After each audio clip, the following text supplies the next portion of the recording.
You guys ready? Everyone ready? Chat, Yeah. you ready? All right, chat. Say hello to YouTube. Welcome back for another podcast. It's been a while since I posted on this YouTube channel. I've had a hard time kind of adjusting since getting back to Korea and getting stuff back on YouTube, but I figured there'd be no better way to return to my YouTube channel than with the podcast with these fine gentlemen here. So today I'm being joined by Mr. Saintone, or Mr. Saint. Maybe I shouldn't reveal his name. Saint One, Saintone, ATK, Cutedog, and Datmodz. These are my good buddies, and I wanted to have a podcast with these fine gentlemen because I wanted to have a cast that was divided between Western players and predominantly more KR players to get a nice balance of each region. And today on the podcast, we're going to be discussing a lot of stuff. There was the big class balance that recently took place. We have the new August-September roadmap. We have Akkan coming up, which is the new Legion Raid after 1 year of like a Legion Raid hiatus. We're getting a new one finally. And also I have some really important topics that I want to discuss that have been on my mind recently that I think potentially could be a hurdle for the game in the future. And I really wanted to get everyone's opinion on that. So everyone's information will be linked down below. I've had all these guests on my podcast thing before, so we'll spare the introduction and we'll kind of just get into it, okay? Sound good? Yep. Good, Datmodz? Yeah. Okay. All right. The recent class balance on the PTR. So I quickly want to hear from Cutedog and Datmodz before we kind of get into this. I'll let Saint probably pop off on it and explain his thoughts on it. But before that, Cutedog and Datmodz, are you aware of the class balance that recently took place on KR?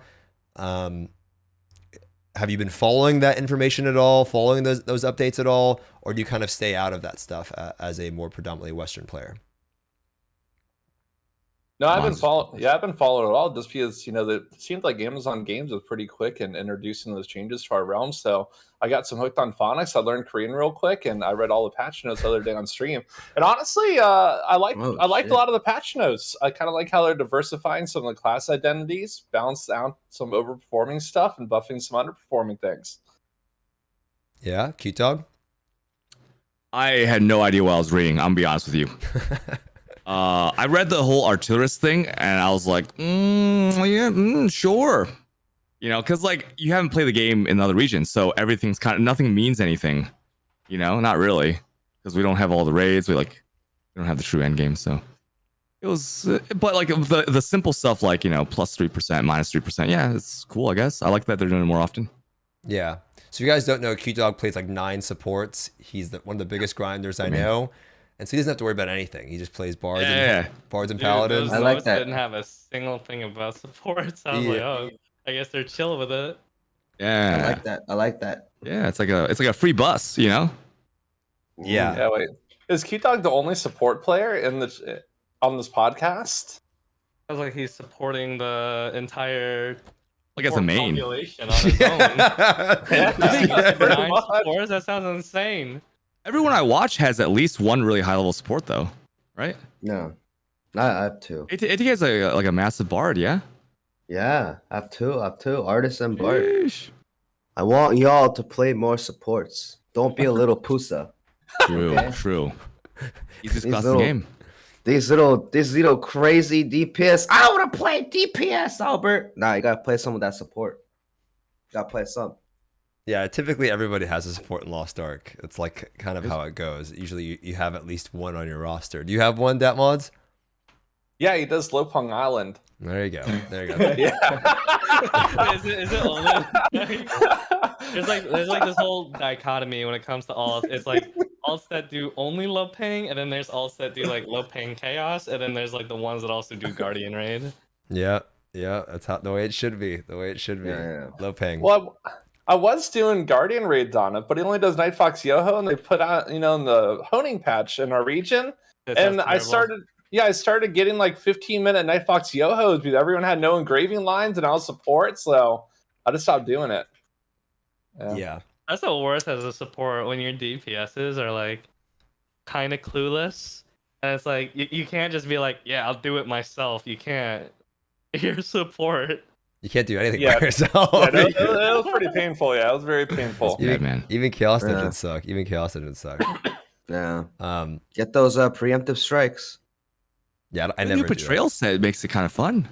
Yeah, it does. Yeah, It does. no, I like the betrayal set. It's cute. Okay. All right. Well, the balance patch did take place, right? And although there was no info on supports, there were a lot of changes to a lot of other classes, but I would say this time we saw a lot more flat percent changes, like compared to the previous one. The other one had a lot of ability specific reworks, but this time across the board for a lot of classes, we saw like either it was just a flat buff to like red skills for Lance Masters as an example, or Glavers. And then there were a few classes that did see some type of reworks. But one thing that I did notice with this balance patch in particular is that it was smaller in terms of the nerfs. It didn't feel like the nerfs were as prominent. However, Artillerist was a class that a lot of people have been pointing out that did get nerfed. So I just want to know, Saint, could you break down, I guess, your general thoughts on the balance patch and maybe some insight on Artillerist? Because I wasn't really able to. I don't play an Artillerist at all. I know you don't either, but maybe you have some insight on that. So I try to stay away from the classes that I don't personally play myself. Me too. Yeah. Because I didn't want people from the community flaming me for that. Yeah. So just looking at the balance patch in general, you know, Smilegate said that the speed, the Candace in which we're gonna see these balance patches is gonna be faster than when it used to be. Previous years we would get one every about 6 months. Now during the Gold River's like last live stream, he said it would shorten it down to about like 4 months. So we would see, you know, maybe three balance patches a year now, which is a lot. Did you use Candace on purpose there or no? Yeah, I did. You're such a dick. You're such a dick. Wait, who's Candace? That's his girlfriend. You didn't know? That's our girlfriend. Oh, no, I never met her before. Oh, okay, you'll meet her eventually. Yeah.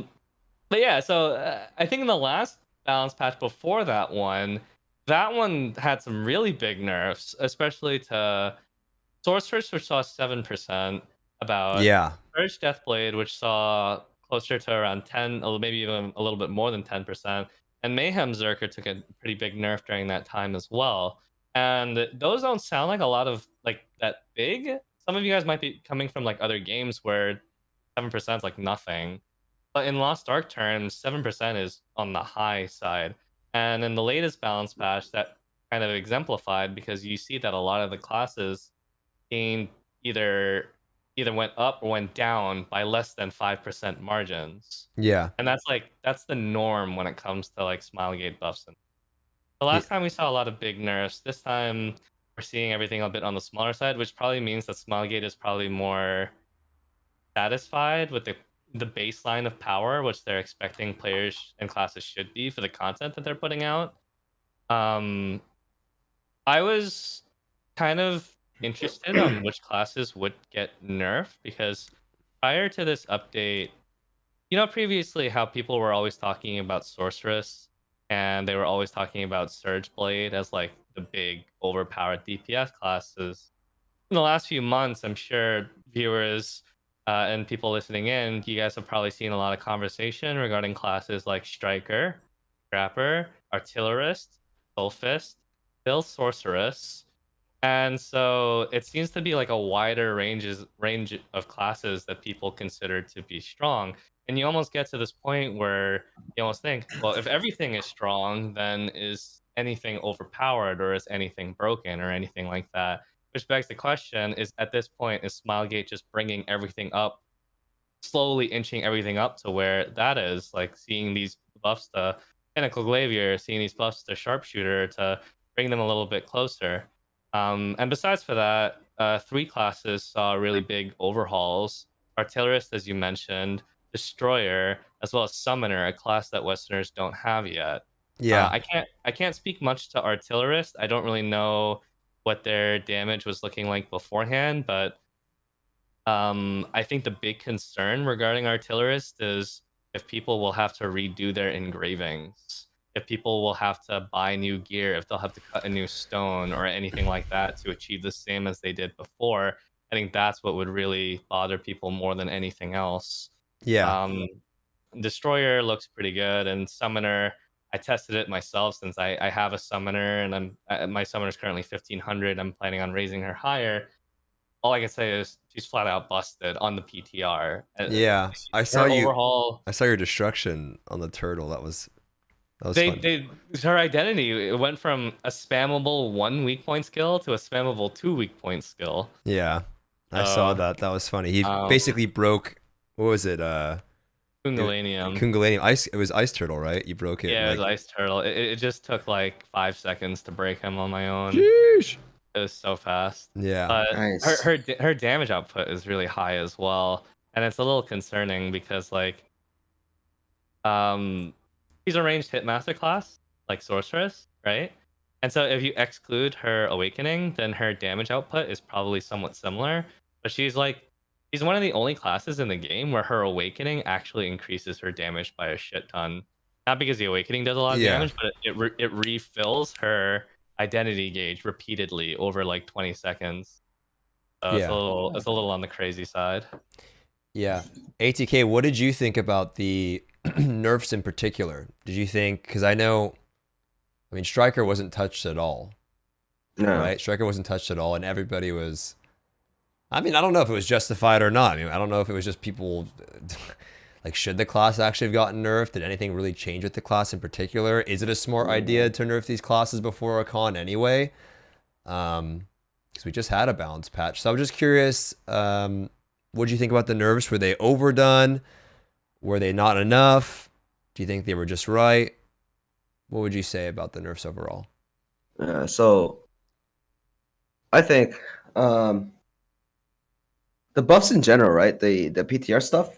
Yeah. Like, it feels that they're trying to take a safe route because it's right before like a con and stuff. Yeah. So you just push a little bit on the numbers, right? But you got some big changes on some classes. But those big changes in a nerf wise should be, like on the class that's like should be nerfed as well, right? Mhm. But but if it gets nerfed, you know how community is going to be. They're gonna be like crazy about it. They're gonna post on all this stuff, and they're gonna be like, you know what, you call that lying down. You call them lie down. Like, they'd be like Dedge, right? There's an emote for that. They'd be like Dedge, right? And then they'd be like, please fix this, or I'm just gonna lie down all day. That's what they do, because they spend like thousands of dollars on those builds, right? And then the build just to get their shit crazied out. For example, the artillerist part is the biggest change for terms of like, even if you say it's a buff or a nerf, it's like a split off. For example, if I spent like 200k or 300k on a real good, because the spec too, because specs are more expensive than Swiftens crit builds, right? Spec builds are expensive. Like, I sold a ring that was like 300k, right? Because it's spec, right? Yeah. You spend like 1 million gold on like a artillerist double class build just to say PTR to like not be able to use those double class build, right? It sucks. That was more of like a lost, guys, like a lost. But let's say Scrapper and like a Sophist part, that change is not that much. It's like a level 1 engraving down on the damage. But the best part about their kit is they're so easy to do damage. And they can outperform other people by in a much easier sense, because their kits are just so good. Especially Scrapper. A long time ago, when everyone was just starting the game, everyone was asking like what class I should play. I always said Scrapper, because Scrapper is one of the easiest classes to play if you're just starting for Lost Ark. They even got easier, and they do a lot of damage at the same time. And now they just got lowered a little bit, but still they still do the most damage because there's one of the easiest classes to play as an entropy, like a starter entropy, right? Got So it. if you, Shock Scrapper was not that easy before they. Oh yeah, not Shock. I always recommended Taijutsu. Yeah, Taijutsu's but the super easy. nerf was targeted towards Shock. Exactly. Yeah. So Taijutsu is like exactly the same. You're right, actually. that it's even less. As in, like, they only target shock, right? I mean, Taijutsu should be a little bit nerfed too. Let me ask Yeah. you something, because this is the story with Scrapper, right? Scrapper just has no build up. It just instantly does a bunch of damage, right? That was the whole change, right? Initially, and why people think that Scrapper's too strong, correct? And then if you look at Striker in particular, it's a bit easier to, even if you're playing like Esocentric, right? It's a bit easier to deal damage, right? So Cutedog and Datmodz, let me ask you, we'll start with you, Cutedog. Do you think, because this is always the question in Lost Ark, I know me and Say have talked about this before, I'm pretty sure, and I've heard him talk about it before as well. Do you think that if a class is more difficult to play, you should be rewarded with more damage or a higher ceiling? Or do you think that difficulty and how much damage you deal shouldn't be aligned in an MMO, or at least in Lost Ark?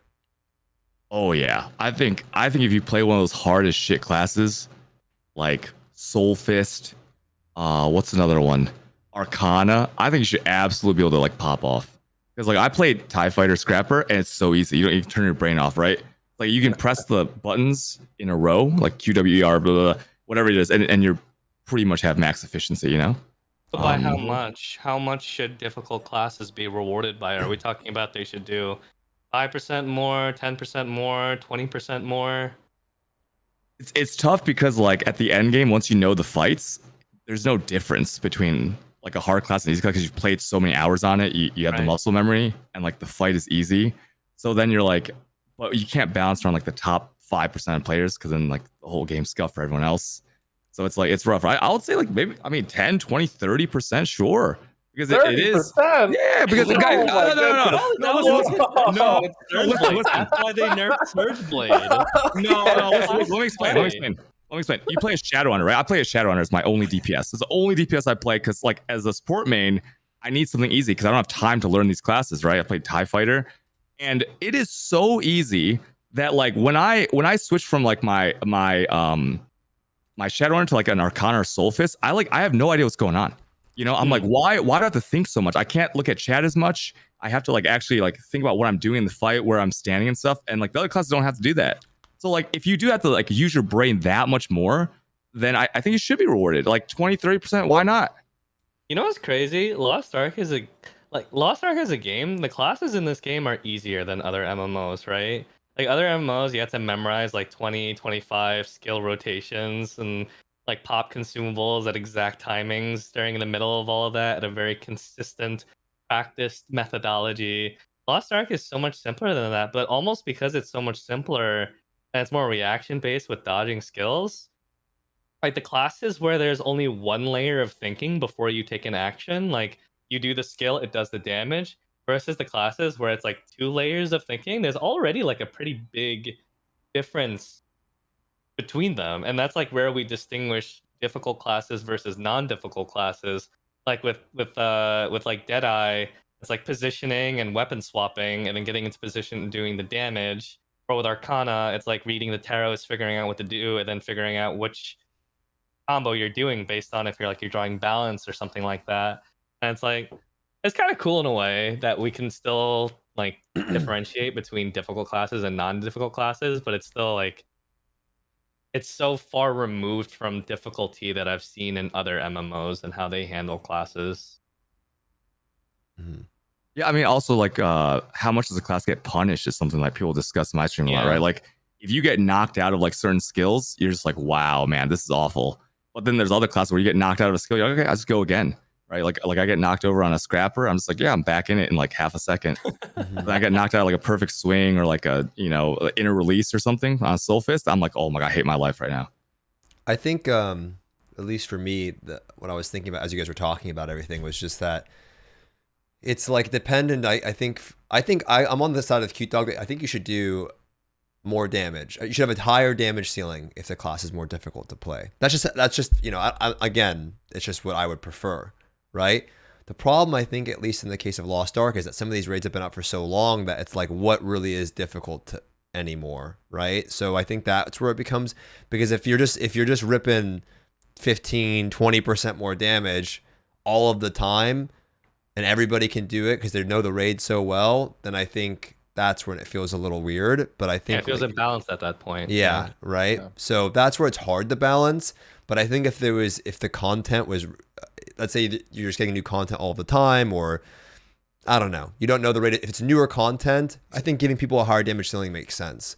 But I guess on reclear, it's like everybody's just reclearing the same raid. They probably know. Like back attack is a great example of that. Like on new content, back attack feels really difficult, right? Where Hitmaster feels really strong.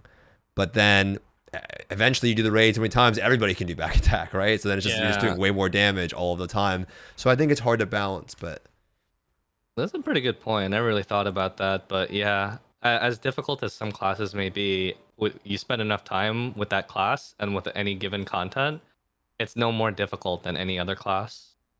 Would You know how it is in say Korea? The difference between players is not really your class, like how to press your button on your class, but how to identify DPS windows in Lost Ark, right? Because Lost Ark is kind of like burst phase a lot more. Or you could have a really geared character with a lot of engravings, but and you might have a less geared character, but if you know the DPS windows, you just excel in Lost Yeah, Ark. of course. Yeah. I think there's a clear right? difference between the levels of players who can identify that and those who can't. Cutscenes and stuff. Yeah. yeah. Okay. Well, that was one of the things I want to talk about, at least in regards to the balance patch, was that we saw a lot of changes, but they were like smaller ones. And I think for me, I've been talking about this for a long time in other games. I prefer having more frequent small balance changes because it just sucks, right? I mean, you guys probably felt it in your streams before this balance patch happens. Everyone's freaking out about their class getting nerfed because you invest so much time. It's different than your class getting nerfed in like League, right? I mean, what was the stream experience for you, ATK, leading up? I think Saint's title was like, "Stop asking about the balance patch. It hasn't happened yet." So, I mean, I just said it as it is. I don't know. Saying, you know what, man? Saying is a nice dude. Me, when I was going over the PTR, someone was flipping yeah, I don't know. Saint is out. You nice, man. Saint. Let me tell you an example. Let me give you an example. They were like, I saw someone in chat go like, "Yo, Albert, you know, I spent like 100K of gold on this build just to see this stupid shit happening on PTR." Like he was mouthing, and I was like, "Cry me a river, man. I feel you the smallest violin. Cry me a river, dude. I don't care, dude. I don't care. Just rebuild your shit. You know, like that's what happens, man. Be a man. Build it up. Make the gold back and rebuild it. If you like the class." Do people expect permanence in their investment in their character in Lost Ark? The one thing That's I like the about sad balance, part. I like balance patches. I like changing my build and swapping new things, but it seems like some people, once they invest in engraving or accessory, they expect for it to be internal and that you never change it. Dude, Yeah. sometimes investment failed, Dan. Yeah. You still want your old builds to be viable. It's like me and Dogecoin, man. It fails, dude. Well, But I still have it. I still got that. I still got that Dogecoin. You're holding forever. I'm holding it forever. Holding it. Well, speaking of like it being just to piggyback on what Datmodz said, I guess this is a great time to interject with this, but like BT and Mayhem, I've never. Are any of you guys saying Mayhem is weak to your stream? What is going on with Mayhem? All of a sudden sucks, and it's weak, and it needs a buff, and what's going on? I swear, just the past couple of weeks, everyone's like, Mayhem sucks, dude. It's weak. I gotta switch to BT. You know what? The class thing? Why is it weak? It's like that thing. I've never felt like Berserker was weak ever. I think the problem is between the computer chair and the keyboard. It's not really the class. It's more so the player. Like the general player experience in NA with Mayhem Berserkers recently is they're like floor inspecting, a lot. You get what I'm saying? Why is everyone saying Cutedog? Cutedog? What happened to Cutedog? What's it's a meme. It's like me and Ellie, we have this joke where like we just never invite Mayhem Berserkers to the party. It's like nipping it in the bud, an ounce of prevention is worth a pound of the cure. Kind of like that, right? Because I'm telling, it's like a meme, like in brackets, like it's just a meme. Like there could be good players, but it's like, well, we do. It's just that on average, when you think about all the bad experience you have in pugs, right? Like every one of them, what do you remember? And most of the time, it's some Mayhem Berserker, usually. So it's like it's a stereotype, right? I think it's based on quantity, though, right? I think if there was like a lot, there's just so many Mayhem Berserkers. So on average, you're gonna run into more bad Berserkers. Anything with sorceresses and gunslingers, you run into more bad ones because there's so goddamn many of them, you know? Statistic wise, yeah. Well, Yeah. in NA, the gunslinger that made it past Vicus hard, they're actually really good now. Like the ones that survived and like they're still playing it, like they're really good. And I don't feel this way about any of the Sorks or any of the Deathblades or any of the gunslingers or any Deadeyes. Really, I only feel that way about the Mayhem Berserkers because you just notice it so much. Yep. My Don't take concern him right now don't take is him on that... Clown or Bro Shaza though. What you say? Don't take him on Clown and Bro Shaza for a bit though. Hey, dude, Mayhem Zerkers are sick and Clown. You know the HP reversal gimmick? So It great. fully heals So them. it doesn't work. Yeah, it doesn't work. It It's doesn't so work. cool. Yeah, it doesn't. It's such a cool interaction. Yeah. What I was trying to say was like, look, the BT buff on PTR is fucking sick. Like I'm really looking forward to it as someone who plays BT Zerk.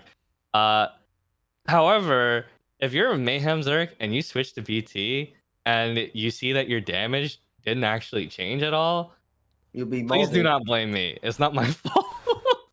They're Not still fault. like around the same-ish in damage. You know what? even Nothing after is the game. Saint's fault. Nothing is Saint's fault. He's just being Giga Chad, man. That's it. That's all, he did. All you get out of changing to BT is that you're like 3 times tankier. You know, you just get to be really tanky. And maybe some people might like that. And different playstyle. I actually you feel might like like I honestly, for playing Berserker this whole, I actually feel like playing BT. It's easier to die because when you're out of that form, you're so slow, and I think that's like the scariest part about being PT. It feels worse. It doesn't take long to get back into it. You get though. into it fast. Yeah, yeah. I it have takes no. like 20 seconds. I have no root. If you have like less builds. you But- know. You don't do your horizontal progression.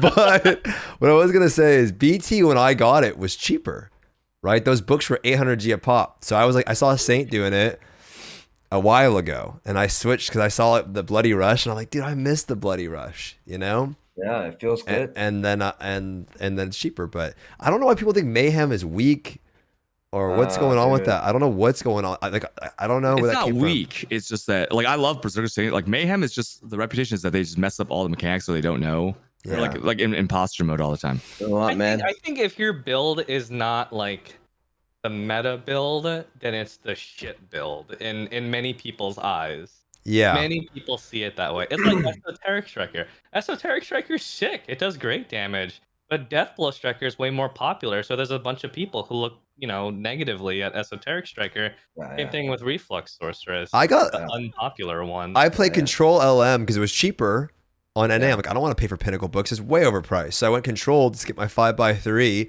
And look what just got buffed. Red Skulls got buffed. Right? Yeah. Red Skulls got buffed. And then everyone before was like, they were just, so Control does no damage, Control does no damage. But the problem is, and so, well, So you're gonna change that to Pinnacle.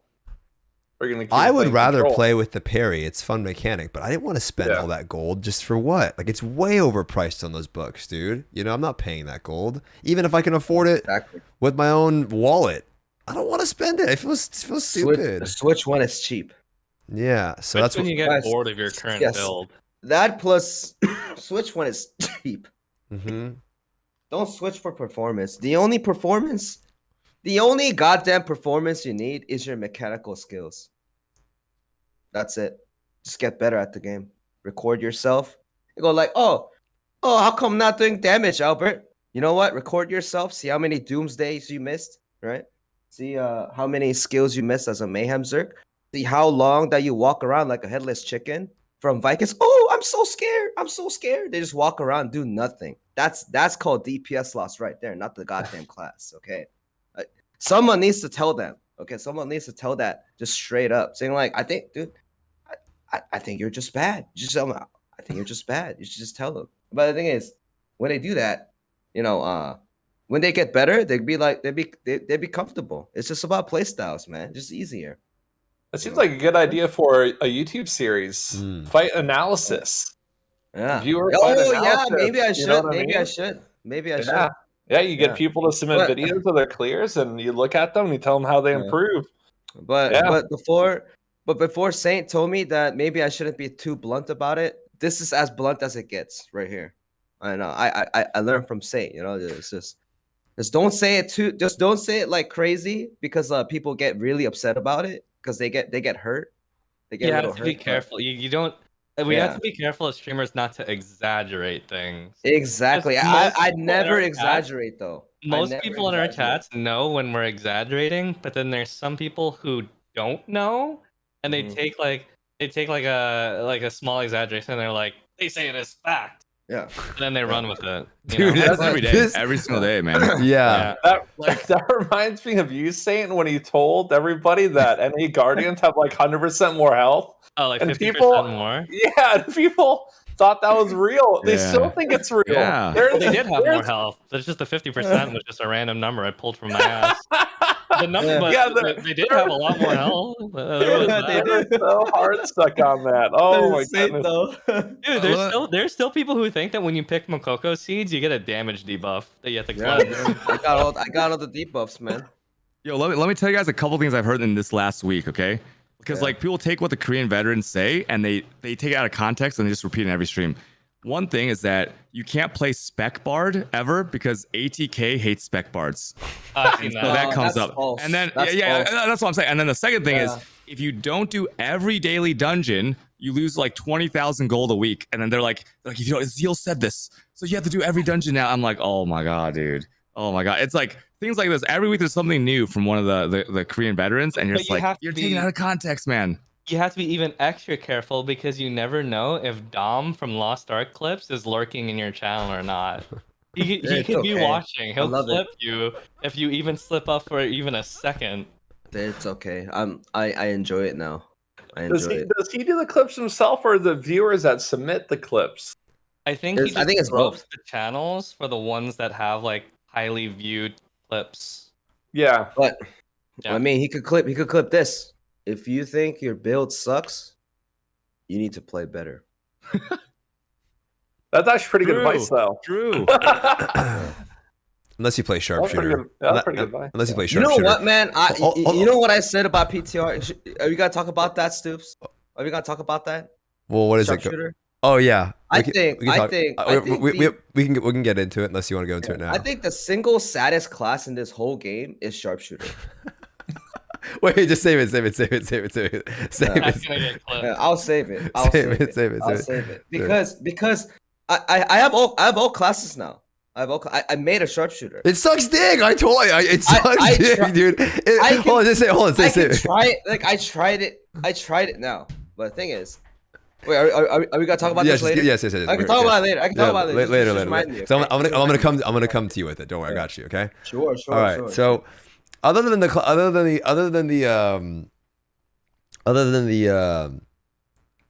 like number changes, one of the things that I was expecting in the last balance patch that I saw this time, which made me so happy, for just in general as a Lost Ark player, it actually made me pretty happy, was that we saw some animation changes and some class revamps, little class reworks, right? But more so the animation changes.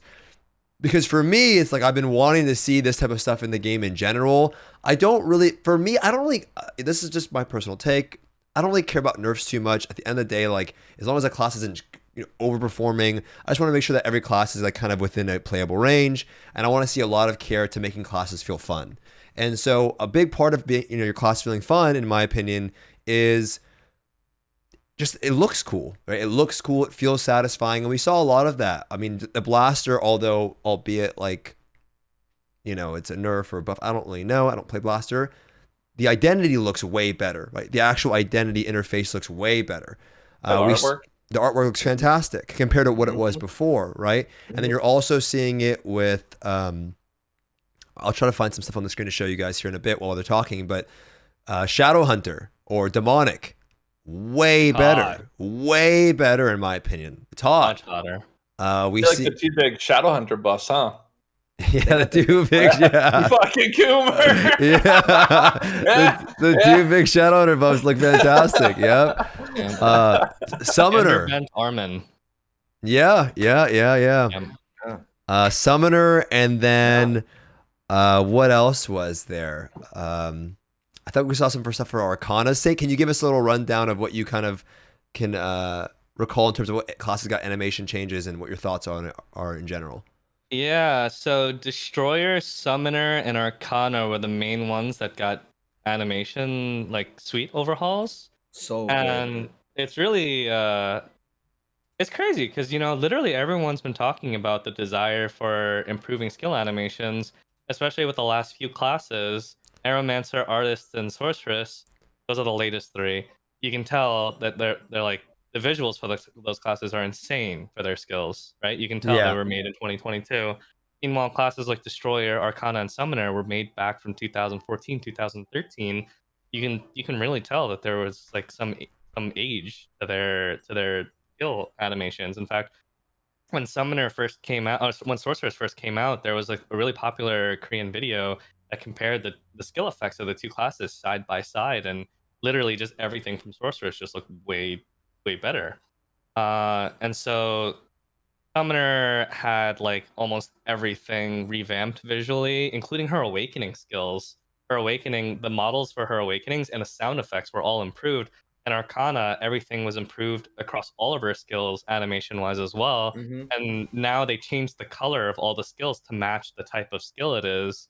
The normal skills being like they're all like yellow themed. The stacking skills are all blue themed on Arcana now, and all the ruin skills that detonate the stacks are all red themed now. And now there's like cohesion and consistency across it, along with just like better animations across the board.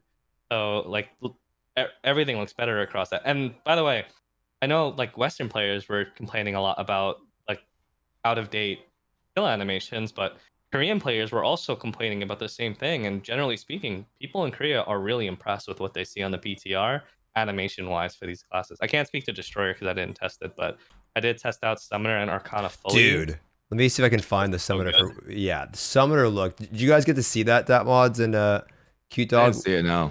Yeah, I saw the clips from the KR. It looked really good. So I think Summoner visual changes were by far my favorite. Yeah. They're just like so large and exaggerated, and some of like the little pets. I don't know. Did they update the pet models too? No. No, it's the same. It looks A long time ago, long time ago they switched pets. Yeah. The summons. Long time ago. We're gonna They update were Bard. so ugly. Bard Yeah. was ugly. I think True. they're gonna do true. a few classes at a time. I don't think they could have done all of them at once. Uh-huh. But Right. It feels like they're doing a few at a Uh-huh. time. You know what the truth is, Stoopzz? Hmm. I think, let's say, have you ever played like a simulation game, like a game dev tycoon? Yeah. Those kind of stuff. Like I think the Lost Ark devs is just leveling up as we progress through the game. like getting better overall. They're just getting better overall. Yeah, I they're mean, growing. That's the They're philosophy growing with us. behind design creep. That as time goes on, they get better at their job when it comes to like visual effects and everything. They're leveling up. Yep. Well, that's the thing for me, and that's why I wanted to talk about it. And why I think it was important is because I think Lost Ark has. We're gonna get to this. This is a big topic for me towards the end of the podcast. We can talk about it now a little bit now, but it's just that there's so many layers in Lost Ark that I get worried sometimes that things are gonna slip, right? Like because there is design creep that exists in the game, and as you add more and more and more and more layers, and you add more and more classes, which they add classes pretty regularly, I get a little worried that we're going to see like some classes or identities or animations or things that I think are important slip under the radar. But I think they do a pretty good job at updating a lot of the QOL, the maps, the UI. We get consistent changes, and I was really happy to see those animation reworks and things like that for some of the classes that are a bit more dated. Do you think they're eventually moving towards an engine overhaul or using a new engine? So Lost Ark is currently on what, Unreal Engine 3? Do you think eventually they're going to progress to Unreal Engine 4 or Unreal Engine 5? I mean, they've been hiring it. They've been hiring the employees for it. I don't know. Have they? Yeah. For a while. On their career listings? For what? Yeah. For a while they've been doing it. We don't know if it's for a while. Yeah. Yeah. Oh. But That'd be sick. They could like market that as Lost Ark 2 if they want. Lost Ark 2 on Lost Unreal Ark Engine 2. 5. Finally, I Ark can use my 2. battle items. Lost Ark 2 Season 3 Version 4. Yeah. Yeah, that would actually be sick though if they update game engine. Yeah, I would love. Of course, I would love for them to. It would just have to be like it couldn't be one of those port overs because we've seen those port overs in other games and they perform pretty badly actually, right? Like which game did it recently? Shit, was it Blade and Soul or something? Blade and Soul upgraded their engine. Yeah. And Blade and Soul. I don't think it turned out that well. Yeah, I think it's a little different. You know what? I think the game's still. I think the game is fine. It's just that like when they switch engines and all that stuff. I think the important part is like, does the game feel better? Like Performance overall? wise, Just yeah. like the DirectX X10 to 11 when they switched that. When Valton was like, I remember that. I remember Dude, the 10 old days. Valton the where it would frame lag. was so bad. When Yeah, he'd blow it up the lagged all the cutscenes. Yeah. And I and then DirectX 11 though, like all the fragments were like flying so fast, like it was fast. Yeah. And, There used to be overall, yeah. There used to be this lag when Valton would blow up the gates. Didn't matter how good your PC was, it would just always lag. It was just lagging. Yeah. So they have done that, but I've been hoping for a engine. I would love to see something like that at some point, right? That'd be really exciting. Yeah. Okay, well, let's go through really quickly. Let's go through at least anyone's biggest winners or losers from the balance patch. I know maybe you haven't been following Cutedog as much, but just your general takes through reading through it, or what looked the most exciting to you, or what looked like the least exciting, or whatever. Just give me your general thoughts, takeaways from it. I'll start with mine, my biggest winner, and then we'll go in order of the screen. So we'll go Saint, Cutedog, ATK, Datmodz. Mine's Striker, because just no changes at all, and not that I think the class needed to get nerfed. But just it was just insane. I mean, everyone was talking about how the class is going to get nerfed. It's going to get nerfed. There was like these forum posts and invent posts, and didn't get touched at all. So that's a W in my book. And then the biggest loser for me is NA and EU for not getting Summoner after that crazy week. We're getting Scouter instead. Now I know a lot of people want Scouter, but I feel like that was a great opportunity to throw in Summoner, in my opinion. I mean, that shit looked fantastic, and now we're getting Scouter instead. But all good. I know a lot of people in chat like Scouter, and that class does 0 damage. So whatever. Saint, what do you I'm just kidding. What do you just slipping in blows before passing over the Ouch! Low blow, bro. Damn. I mean, listen, I play Sharpshooter. It's part of the club, right? Scouter, Sharpshooter, same thing. Yeah, but I haven't really seen that many people talking about Summoner. I saw a lot of people saying they want a Scouter. Yeah, no one wants The months Summoner. leading in. No one wants Summoner, yeah. It's Now they want Summoner because Yeah. now they see clips and people are like, "Whoa, 23 million DPS." Yeah. I was really surprised that Striker didn't get nerfed. But like the thing is, I didn't think Striker itself needed a nerf. It's that card set that they started using recently, the Lazanev card set. Is that card set? So a lot of people don't know, but one of the reasons why Striker started popping off recently is because a couple of months ago they found a card combination. It was the Umar family and the Lazanev card set. And the Umar family by itself is about as good as Light of Salvation. Just by itself, a 3-card card set. But then the Lazanev card set gives you 24% additional elemental damage on like a 30-second internal cooldown. But for Striker, what that means is like an extra 24% damage every like 2 or 3 damage cycles. And there's only 2 classes that could realistically use that combination of card sets, and that's War Dancer and Striker. And so like one of the reasons why Striker is so crazy right now is because of that card set. And I was surprised that they didn't tune that card set, all things considered, considering only like 2 classes could use them. But yeah, I mean, Summoner definitely biggest winner in my book by far. All of a sudden, everyone in Korea is like pulling out their trappers from the shelf. They're like, "Oh, I missed you." It's like it's crazy. I mean, I think we're gonna see a lot more Summoners again after that patch. Can't really think of. What about Gunslinger? Anything about Gunslinger?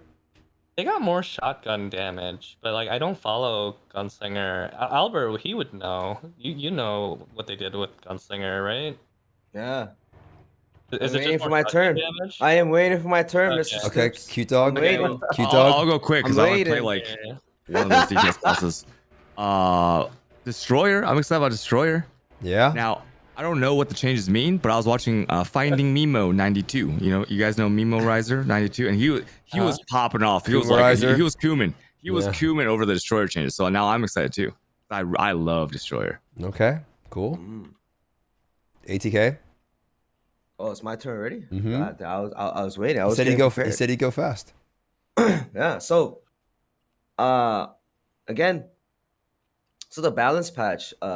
Some people, obviously some people are upset, the Korean community, right? Because one, usually their class isn't buffed or nerfed. For example, like War Dancer, right? Striker, right? The classes that aren't mentioned. So that's a little sad part, but I think I kind of understand their approach of Arcana and Destroyer are very old classes. Like they came out at the start, right?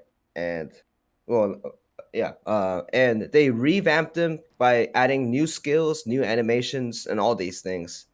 And sometimes, like, you buff them. Like for example, Artillers is not as bad as you think. They just like changed everything to a point that you have the freedom of building what you want, right? Because the problem with Artillers was to get the highest potential DPS, you only had one build, the double class with the spec crit, right? But instead, you have choices like your normal swift crit build is gonna be okay.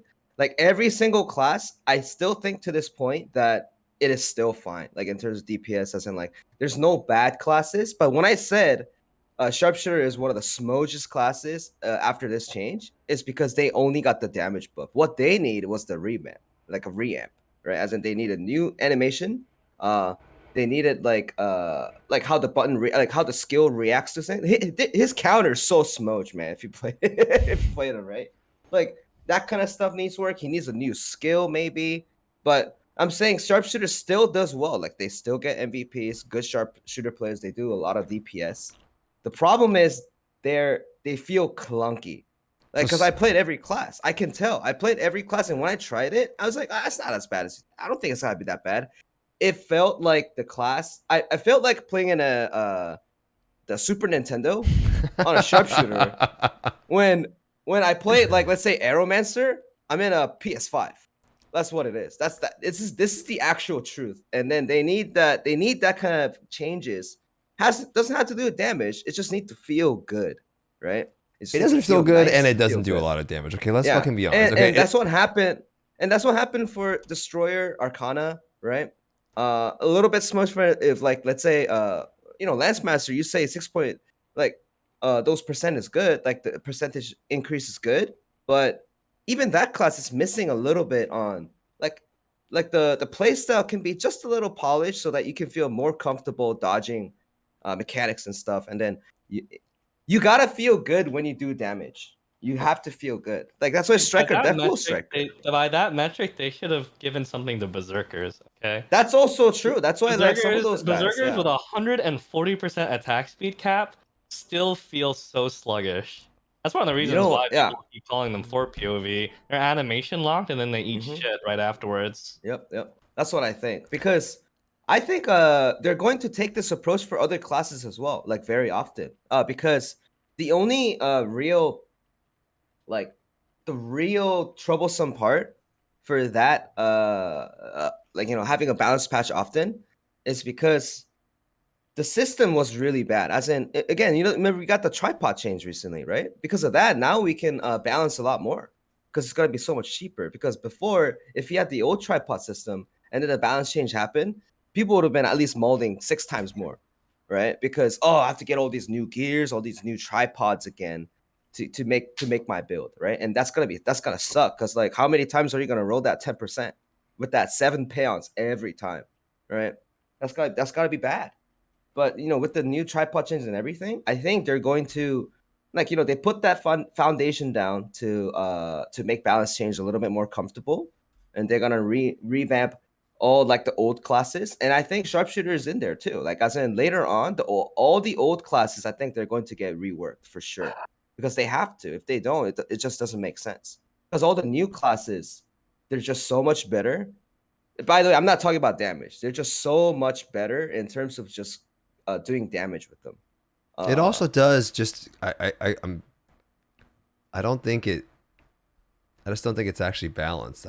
I just personally don't. Exactly because all the classes feel smoosh. Like, right? I know it's a Hitmaster class, but again, like when you've been doing the same raids for a long time, I think that just kind of goes out the window. Yeah. Right. Like what is really the benefit of playing Hitmaster now? Right. It's like on prog content, sure, but like after that, what is the point of being Hitmaster? What I think. Hitmaster class should not do more damage than Entropy, I think. Because Entropy is just a But the little bit gap harder. is so large, and then Sharpshooter's probably not even, I would say, at the high end of that, right? Mhm. Anyway, Datmodz, I want you to get in there, and then we can. I've so many things I want to talk about today. So There we go, laundry list, huh? I'm actually most excited probably for the artillerist change, but I think it is kind of controversial. But I think it's nice that they're finally separating class identities, so it's going to lead to a large variety of builds. Just hopefully they do it in a way when they balance it, it doesn't deter people from trying out new stuff. It makes them excited to try it out, right? So they just need to make like the separate barrage and firepower build more exciting, and not just be like, hey, sorry, you're going to lose this gold. Just play a different build that's going to do less damage or feels worse. So, but yeah, I currently play Swiftness Artillerist, so that's nice. And then I also probably just invest into some barrage engravings and try out all-out attack build with the new barrage gauge. Looks good though, from what I was seeing on the PTR. Just hopefully the damage numbers are good enough. got it. Yeah, people really like that wheelchair spec. Yeah. I think that was like a favorite. Every single time I played my Swiftness Artillerist, everyone's like, yo, why aren't you respecking wheelchair yet? So that'd be cool to see what the separate class identities feel like. Good. Okay, Oh, I didn't talk about Gunslinger. go for it. All right, so so Gunslinger has a problem, right? When you get level 3 Peacemaker, you have the shotgun crit up to 25, and then the rifle damage up to 30% at 50% lower HP, right? So we have a problem where if let's say if you have a amount of crit and have level 3 engraving, you go over crit on shotgun, and then you still do a decent amount of crit on rifles. So like you can't really invest into crit as much, due to you don't want to over crit. It's a waste. It's a waste of stats. So, after the changes, they actually changed that, as in like they removed the crit to flat 10%. So when people were asking, a lot of people were asking me on my stream as well. They go like, oh, is this above? Like, do I need to go 3? The answer is the best ceiling is the 5 3s and a 2 with level 3 Peacemaker, because it does increase your damage by a lot because it doesn't impact your crit. Like the stats are fine. But if you're, let's say, like a 5 3s and a 1, or like a 4 3, a 2, and a 1 with a level 2 adrenaline, which most gunslingers have, you don't need to switch that to class 3 because it's gotta be a side grade. And I told him, like, later on you have something, you at least you got something to work for in the very end. Like you have a very end build to aim for in the future now, instead of like, oh, this changed, I have to change right away. I don't want you. I told him, like, just don't waste money because it's the exact same thing. And when you say exact same thing, like, it just got more comfortable. But let's say when you make a new gunslinger, level 3 Peacemaker is possibly a little better, because that's how the class engraving should be. Like level 3 should be better, right? Compared to level 1. But the old build is still fine. I think ultimately you guys should just wait regardless, because this is not even done yet. And last time this happened, they made changes towards the end. And You know what's crazy? In the Korean server, when PTR server went up, like the cost of books, it changed a little bit. Just a little bit. Because people don't expect these changes to either be final, or they're waiting for like an expert in the class to like really determine the best method of moving forward. I heard the prices in the NA and EU servers went ballistic, and I was like, wait, but why? Hold on, stop, just wait. Yeah, I think it was like a boys. 400% increase on some of the engravings, depending on the server. Even I'm higher gonna than that. I'm gonna get at least one person come in after the update that blames me for their loss in capital investing too early into a book. I blame you, Saint. I blame you. I blame you all the time. Okay, so I want about the changes. Have you guys ever played the 3-4 Glaber build with all out attack and KR? I guess they're buffing red skills. Have you guys ever tried that out, or not really? I've played the 4-3, but not the all-out attack version. All attack, yeah. I wonder if more people are going to push towards that. It's not really but popular. they're researching. They're researching like red builds, yeah. Yeah. Because red builds are much better. Yeah, people are like theory crafting like more 4-3 builds, but then instead of like raid captain or even more red skills. Master. Yeah. or even more red skills. For example, like just use blue skills to fill up your identity gauge. That's it. Mhm. And then just use all the red skills for damage. They're kind of figuring that out. Because you know, if you think about it, control build uses the blue skills, right? Pinnacle should use red. I think that's the goal, right? So I think in maybe regards, like even 5 reds. I think in I don't know. regards to just the pricing of books in the West and everything, I think it's funny because I've never really been in a scenario or played a game like this before where I could hop on the Korean server or something and you could hear something from somebody, but because it's like a future version of the game, the West will instantly react to in prediction. Like, do you guys realize how much influence you have? You can just say something. Yeah, that's why and man. literally, like ATK can go to video. Lost Ark's a tough game, and Peacemaker tough 3, game. Peacemaker 3 is the new meta. And they're like, oh shit, I'm about I mean, it is. The very final build for Gunslinger is 5 3s and a 2 with a 9-7. we don't even. But, Dude, but to be fair, and it okay. doesn't even have ancient accessories. Okay, but to be right? fair, So- man, remember people were the Surge Blade was dead, and then now people were saying that should get nerfed again, and then the last balance patch, War Dancer was just gutted, and the rune build. Like, I feel like, dude, we gotta wait a little bit, right? And then it's like, but people instantly react and they instantly do something because somebody can say something. And it's like, fuck, bro. Like, anyway. Can I I ask guess ATK a personal question before we move on? Sure, yeah. Okay, Yeah. ATK, this is a personal question. So you know how Anything. Pinnacle build uses red and blue skills? What if we start calling it purple glaver? Oh I don't god. like that. But I don't like this crazy purple gunlancer shit, man. Like I always tell them, I call it purple. I always tell them, guys, like, it's not purple, man. It's red with the. You ever take an art class before? You mix red and blue, you get purple. I know, I know where it's coming from, but like some people are just so dead serious that they feel that it's different, right? It's like it's different, man. Different. Purple gunlancer is different, right? I always tell them, It's red gun lancer Purple- with one blue. yeah, combat it's readiness. red gunlancer with combat readiness, man. And then he goes like, "No, man, no, purple gunlancer is different, dude. It's different." And I'm like, I don't think you can even play purple in NA unless you have a 9-7. 5 3s and a 1, right? That's Yeah. tough. That's tough. I remember a streamer spent like $1,000 just to get a 9-7 to do 5 3s and a 1. Crazy. Yeah. All right. That's a lot of Yeah. fiance. I was gonna talk about tripod changes, but that topic went on for a good bit. But I think it was a good topic. I guess I'll just ask quickly, just curious. You know, since we know the tripod changes are happening, have you been stocking up at all, Cutedog and Datmodz? Oh yeah. Yeah, I've Yeah. been. Oh yeah. Because Rox made the post. She said like it is coming, just not in August. So maybe September. So I bought it for like my mains. I can't afford it on like every character because now the tripods went up by a lot. Like all the good ones were like 2K, but now they're like maybe 4 or 5K. See, For a So- one-liner? yeah, and that's Yeah. I mean, sometimes you can sell them back, but like like 2 or 3, like 1 or 2 trades is usually like now like 4 to 8K maybe. Jesus, that's Yeah. crazy. Yeah.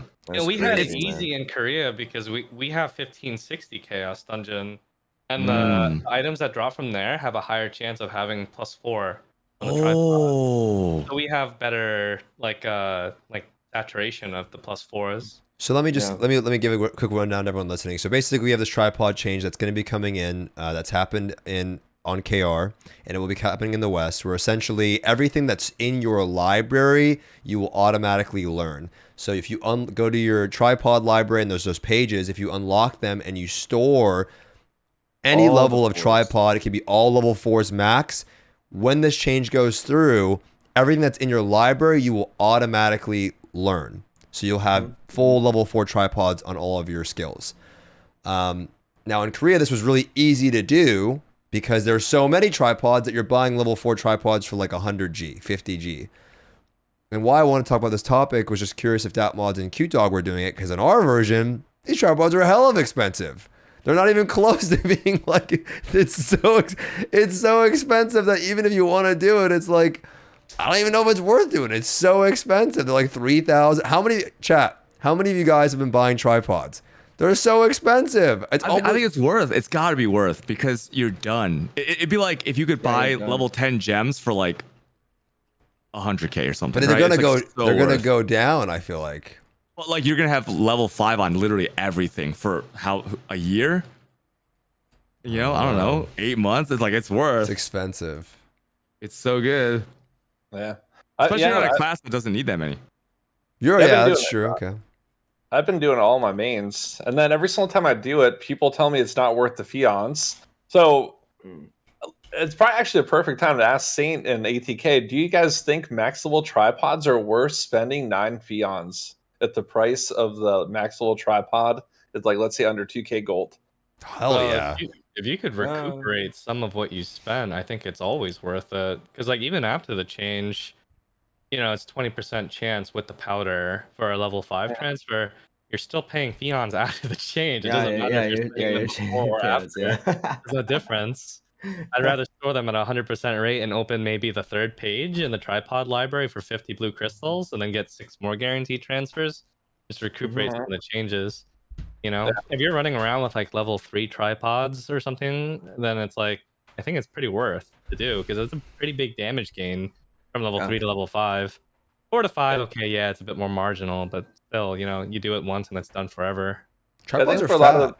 I think that's a lot of NA players don't understand how damage stacking works in Lost Ark. A lot of people don't really invest too highly into their tripods, at least from what I've seen and what people say in chat. There's obviously people that do it, but people just primarily focus on gear score. From what I've seen, people always ask me, like, you know, oh, how's your skill doing so much damage? And it's just solely from tripods. Tripods are fat. Yeah, I don't get why people in NA don't focus more on tripods. I mean, it's better than gems and gear score, right? Yeah. Tripods are the most important thing. Most important thing. Tripods. Dude, so I'll just give you guys some perspective. I was on the PTR for the video that I did a little bit ago, right? And I was getting my characters ready to do the Vicus raid. I had full level 10 gems and 0 tripods. I did less damage than my NA character. I swear to God, because I had no tripods. Yeah, you know, the difference between level 1 and level 5 tripods is for a damage kill, it's almost double damage. It was huge. It's huge. It's huge. I mean, if you highlight it, exaggerated, you know what I mean? Normally, people are like level 3, level 4 right now. Obviously, it's not going to be as big of a gain. From 1. But from 1 to 5, it's basically double damage. Yeah, I tested that pretty recently. Because again, like if you highlight the tripod, and then it shows you level 1 and level 2, then the difference is usually like 8%, right, per level. So tripod is the number one most important thing to work on to get your damage boost. Related to the cost. Right, related to the cost. Yeah. Even the non-damage ones make it more fun, right? Like you're getting like half a second So either much way, more like fun. cooldown or like increased duration. Like it's always half a second step. Like so it's like kind of crazy. Yeah. The advice that I gave people after the tripod change was NA has more time, right? And I told them like you don't need to buy tripods, right? Just naturally get the ones from your chaos dungeon and just put it on your library, and I would have all 5 pages open. And then later on, when you get that update of the new tripod system's coming soon, I'm pretty sure the market's gonna go up. Like, boop. You sell all that tripod that you put in a library at that time, and then you spend that money about a couple of days before to fill up that last bit of tripods beforehand. Dude, that's exactly what I did. When they give like a confirmed date when they're doing that update is when the market goes ballistic. Our blue crystals in Korea spiked to an all-time high at 3,600 gold per 100 blue crystals. It has never been that high. It went down immediately after the update, but like you have like between now and like until the day they give you a confirmed date. It's like you can chill. You don't have to rush to fill up your tripod. They should give you 2 weeks. 2 weeks at least, because that's what was it 2 or 3 weeks that they gave us? They gave us like 3 weeks notice ahead of time. You And it was posted. on the server message all the time. You saw But it so too, many people saying, like, procrastinated, like you. I saw you the day before the update doing your tripods when blue crystals were up to 3,300. I was like, and I was like you knew molding, about like, this 3 oh, weeks ago. Why did you do it then when blue crystals were like 2,600? dude, you know what, man? I still bought the blue crystal package though. I paid the real money. I had to do I had to put that limit. I think I spent like 2,500 payouts for all the characters. Just bought Holy. everything. Yeah, I was like, damn. And now it's good. I don't have to worry about tripods ever again for all classes. Obviously, chat. All If you do tripods right now, when a bunch of streamers are talking about it, it's probably the market's probably changing already. I'm saying you can take your time. Albert just said the same thing. You can take your time. The just rates- build On Chaos Dungeons. Chaos Dungeons. The We don't get rates are enough. the rates are much higher now as well, right? So Yeah. yeah. Yeah. Okay, I want to move. Is there a rate difference in drop rates between the 1445 and 1475 dungeon? Do you know for the tripods? I don't know, Offhand? but it's definitely better odds of getting +4s at like the higher ones. Yeah, the higher ones have better 1560, odds. I get yeah. it pretty regularly. Okay. at Yeah, +4. 1560, I get at least 3 every For your run. run? That's crazy. Yeah. I can go a week without a +4 of a Oh, skill that's that I care jeez. about. Yeah. Okay, I want to move us along. I hate doing it, but there's just things that I want us to talk about, and we'll be here forever. Because this is great, though. I love that you guys are so talkative. It makes me really happy. So Okay, let's get on the train. Let's go. Next stop, Busan. keep it up. So this is why I wanted to have our specifically Datmodz and Cutedog, because there's some topics that pertain to the Western version of the game, which ultimately is the version that the majority of people I think listening to do play. Right? So the September and August roadmap just released, and it was pretty cool because we had the balance patch at the same time as the roadmap, and there was a lot of things on the roadmap, and there was also a lack of things, I guess you could say, on the roadmap, or at least it was organized a bit weird. So let's just kind of go down in order, and then we'll talk about it. So Scouter being released. How many people in chat are excited about Scouter? This was a class that a lot of people have been waiting for. Ultimate Corpa class. Everyone's been wanting to play this class for a good bit. What did he say? What did he say? Did he say fish? I don't know. Fish? Something, yeah. He said fish. I don't know if he said fish. Anyway, machinist is the word. I'm sorry. Machinist. So, what do you think about it, Datmodz? Are you excited for Scouter? What are your thoughts on Scouter? Is it a class you're gonna be picking up? Yeah, I'm excited for Scout. I'm probably gonna make it into one of my gold earning roles. I always watch ATK play, and this little Iron Man over there shooting stuff around when he's busting. It looks so fun, man. I'm like, I've been waiting for this class. I feel bad for like the Reaper and Summoner mains and everything else like that. But yeah, I think it's a good class.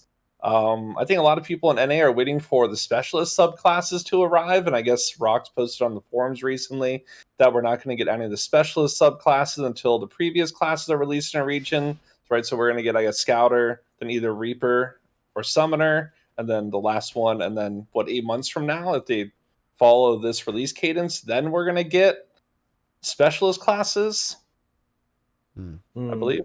Yeah, I think. Okay. At least that's what they're playing. But yeah, no, I'm excited for Scouter. It looks fun.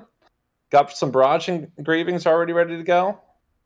Cool. And yeah, be flying around. Are you gonna make one, Cutedog?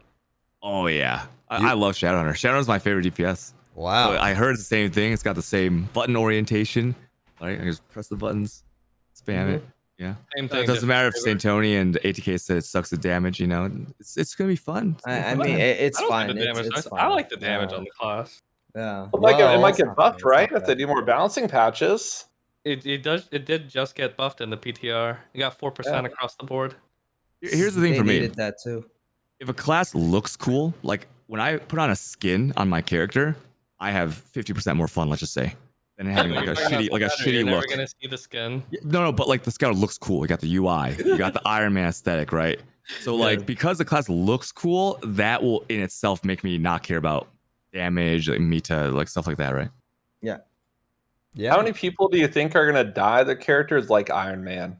You know, sometimes you see the Ronald McDonald characters running Yeah. around. Tony Stark's a really popular cosplay Yeah. for scouters in Korea.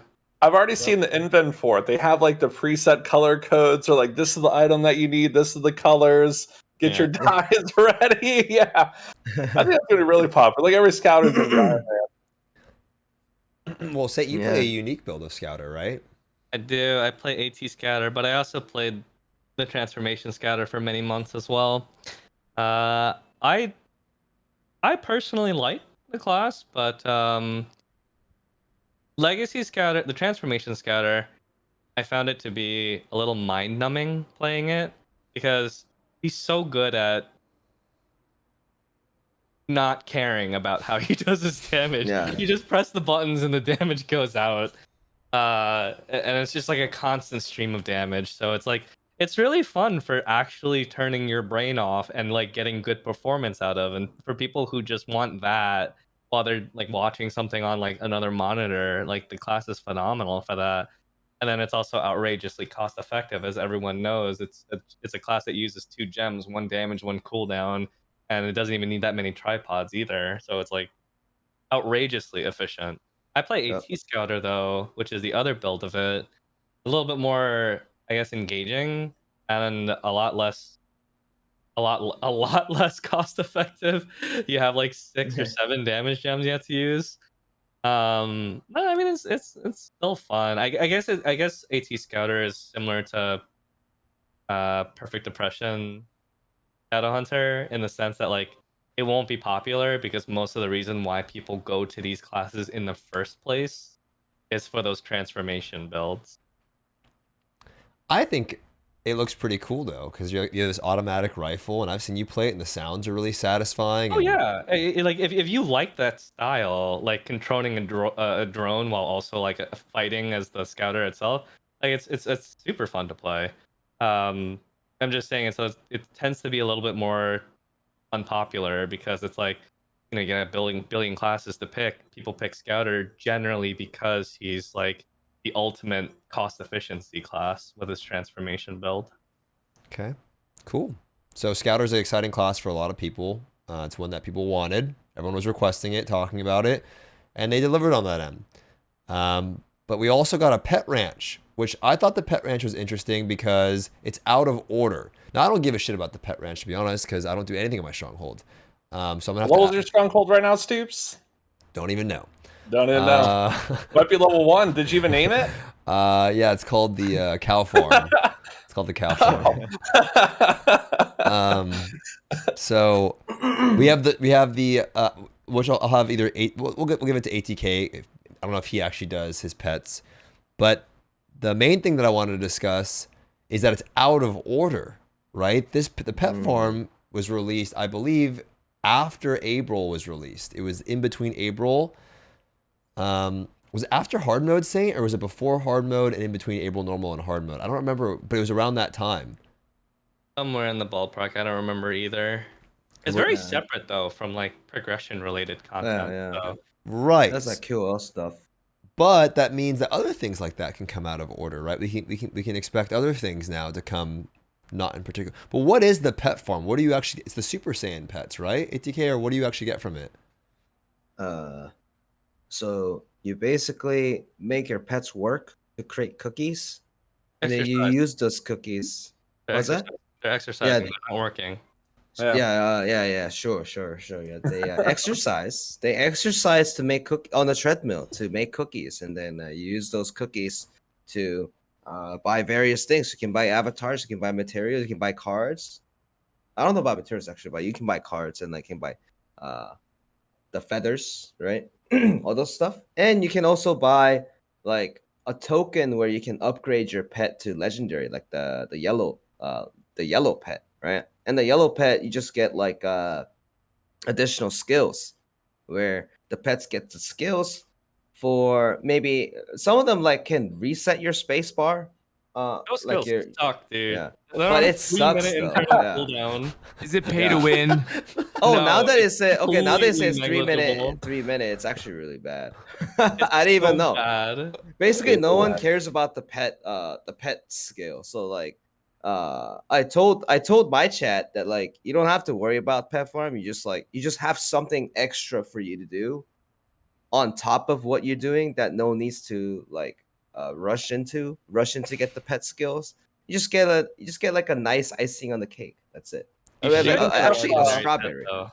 You can There's do a stuff with legendary rapport pet has also, one- right? What's that? Sorry. The rapport with the legendary pets or at the pet farm, you could use rapport also for it, I believe. Oh yeah, that's right. Yeah. If you have excess rapport items, you can exchange them for For canned energy. bread, which you can forcefully yes. feed your pet so that they can run longer and exercise more and make you more cookies by powering your cookie factory. One That more being cookie. said, the main reason why you would want a legendary pet is because legendary pets unlock one extra row of inventory for all of your characters permanently. That's the main reason to get a legendary pet. That's awesome. Damn, I didn't even notice that. But you Or didn't- hoarding. I mean, I have 3, but it's just, I just never noticed. What do you I guys just put in never your used pet inventory? What's that? Nothing. What do you guys put in your I pet don't put anything in inventory? there. You don't put anything in All there? my I used to battle put items in I there. used to put Yeah. battle items in there, and I forgot I had them. Yeah.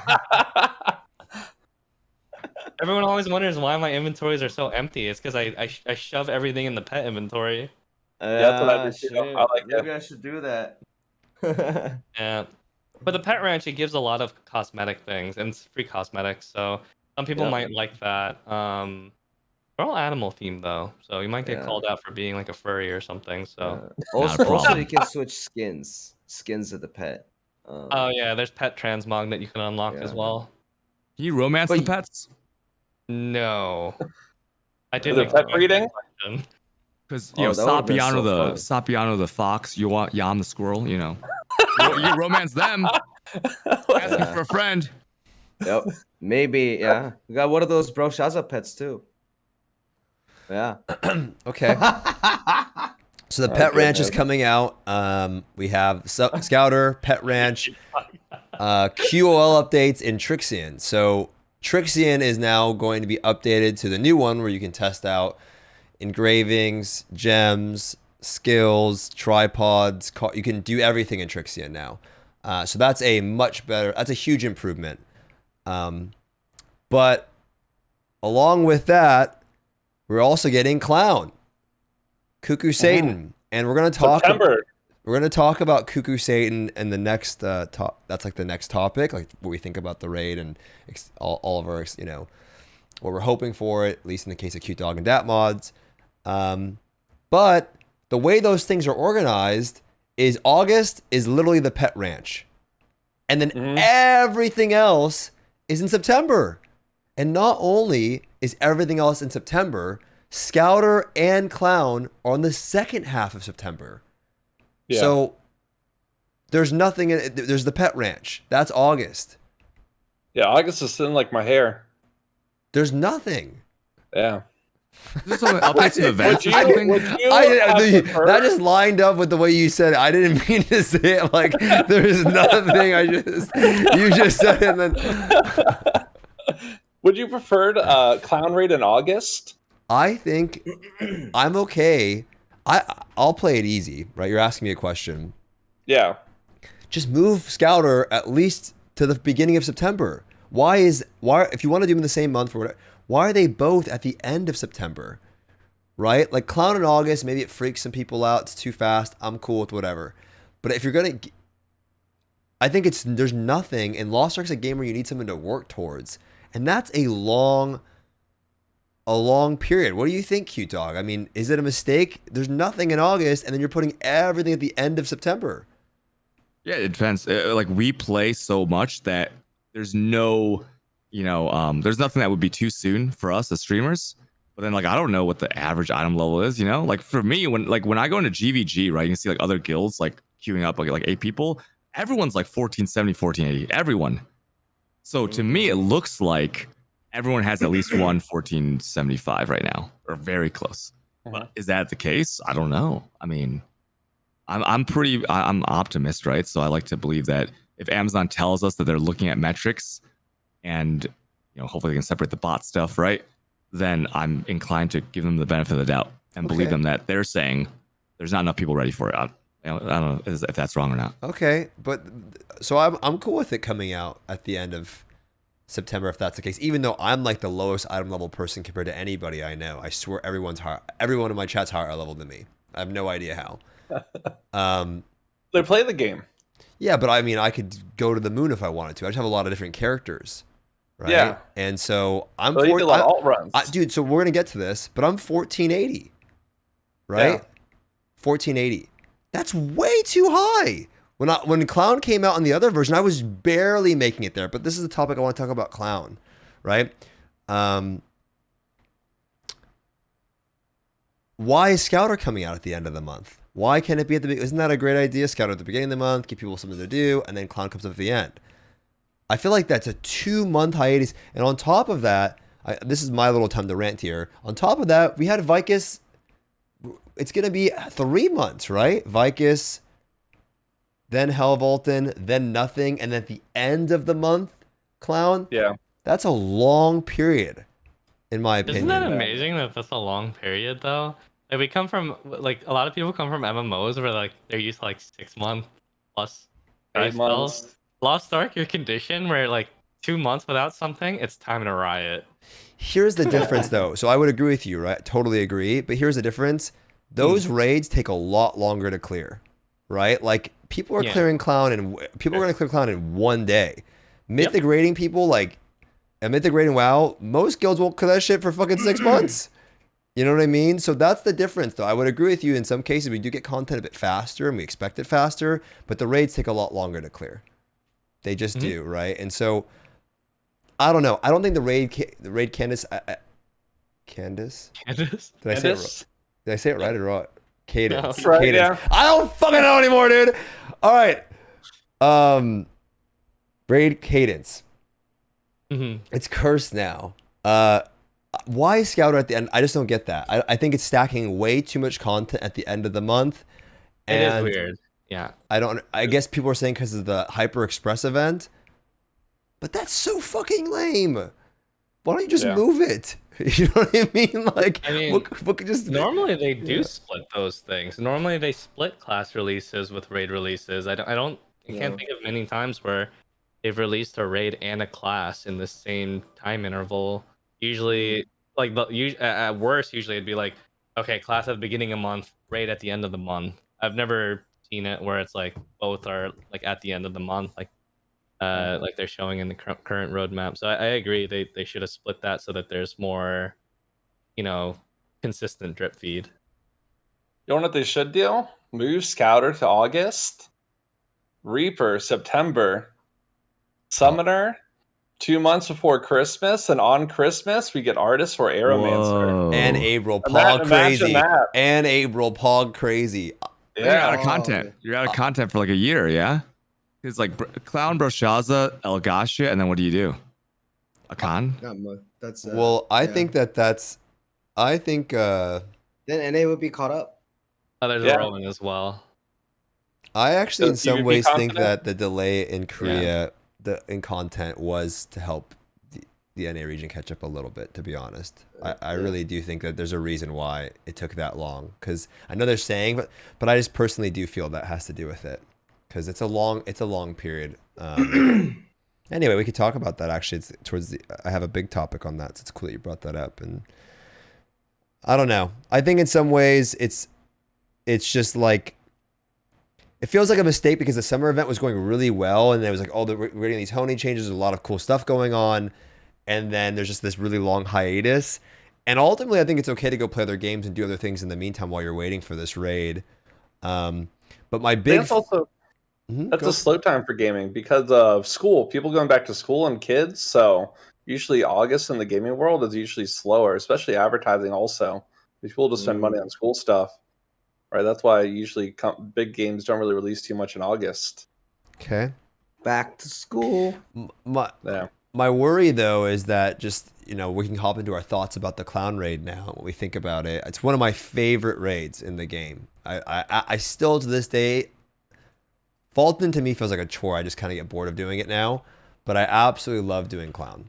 So fun for me. And I think it's because, it's a bit higher in item level, so you don't get to have that many ults that do it all the time, but I just absolutely love the raid. It's really, really fun. I think it's going to be the most fun raid for a lot of other people listening. Challenging. What I'm scared, though, and before we get into what we love about the raid, my doomer take, and that it's kind of chained together here, is that by delaying it this long, I mean, I feel like people are always going to be over geared. Like, I don't know, Saint. Like, maybe I'm wrong, but I feel like people's item level is so high in our version, so much faster. I remember when Clown came out, all of my friends were on Russia. We were all struggling to kind of get there, or at least for April, we were all trying to get to 1490. In this version, dude, everybody's like, I go on EU, and they can say they're Giga Chads all they want, and I kind of get it, but I don't know, man. Everyone's like 15 something, dude. Like, it's crazy, man. Like, everyone is so geared. I don't know if it's the free mats. I don't know if it's their homepage is set to G2G. But I don't remember everyone being that juiced, man.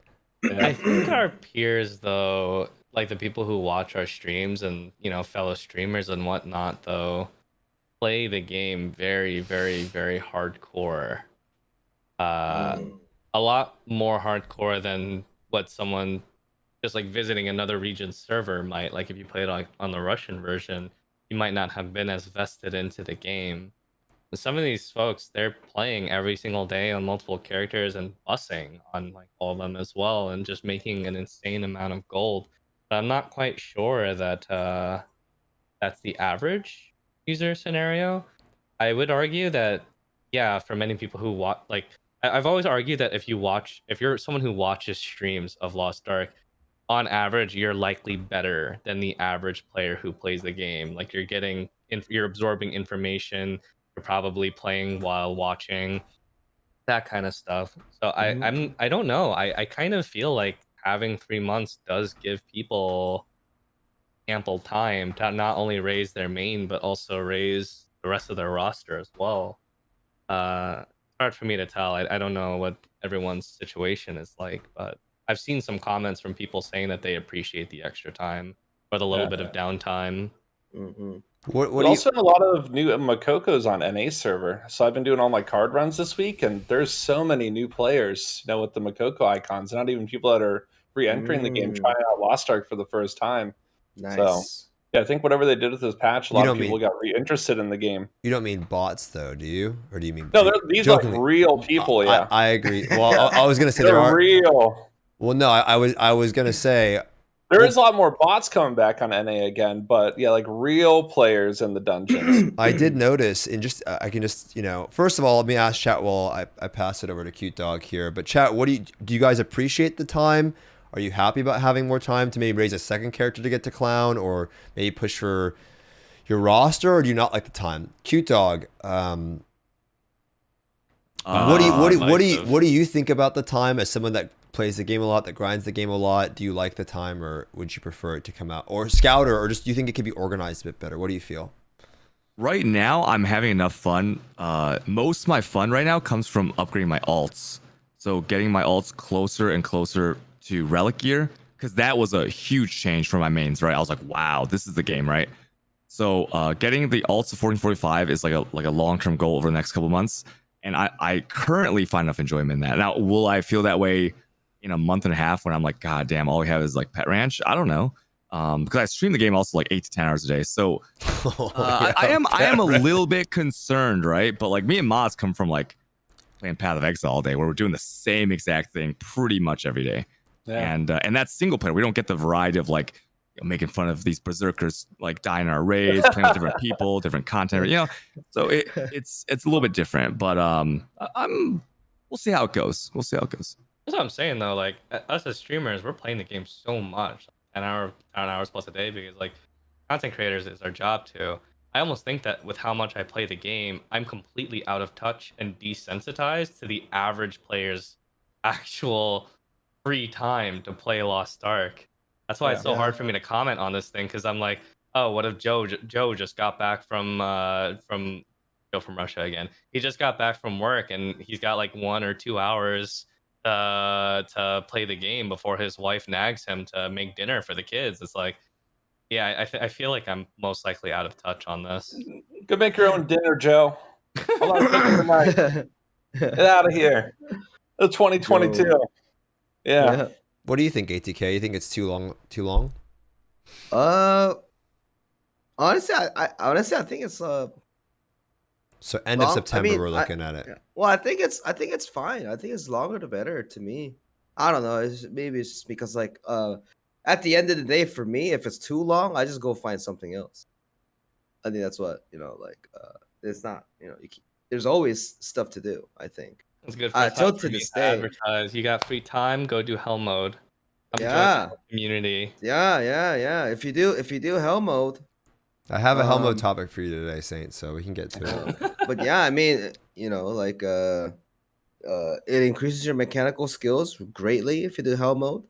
Yeah, but to give a comparison, like I don't know the exact month, Saint, but when I think Broshaza is up more than a year. I think it's been about a year now. Yeah. Yeah, it's about like we had Broshaza for like a year, and I'm still fine with it. As in with this new raid, like Conrad, they're saying it's too late, but till this day, I if I go to a pub, people still die like left and right, because it's tough. And I think from Clown, it's gonna be the same.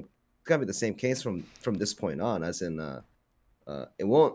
Well, people are worried about it's gonna be feel like boring. I guess like there's like nothing to do. Like I think Lost Ark just have so much shit to do.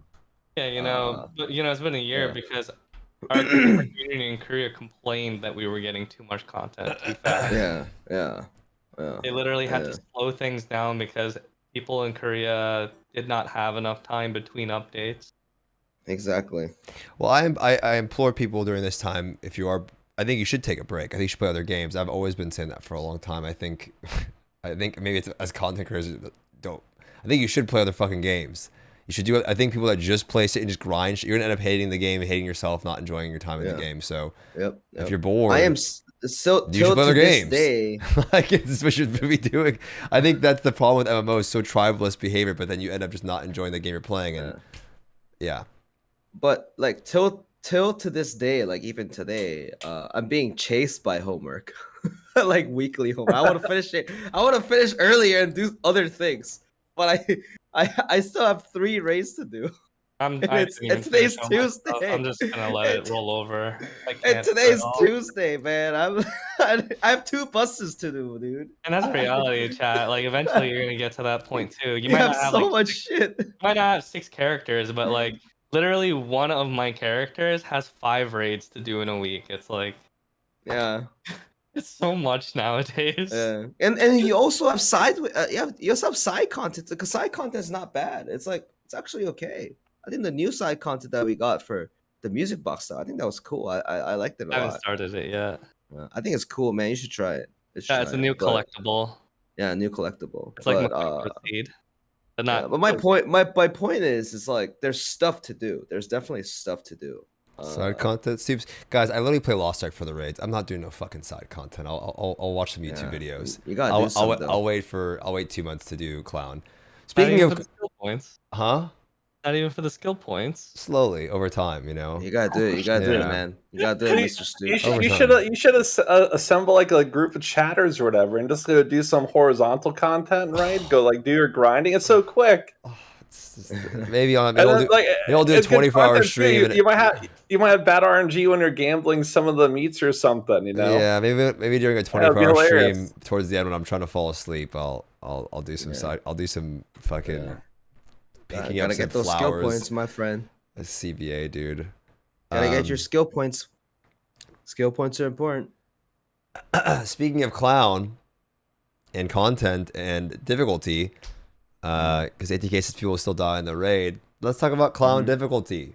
So I don't know. Again, I still think it's a mistake. I think it's way too long for the current player base that plays Lost Ark. I think they're going to be really over-geared for Clown. But how much does gear definitely, in my opinion, helps on Clown. It definitely makes it a lot easier. Does it kill the raid? No. But there are mechanics that will wipe you, but it certainly makes the raid a lot easier. However, if any players really want to challenge, what item level do you think they should park at? Should you do it on item level or?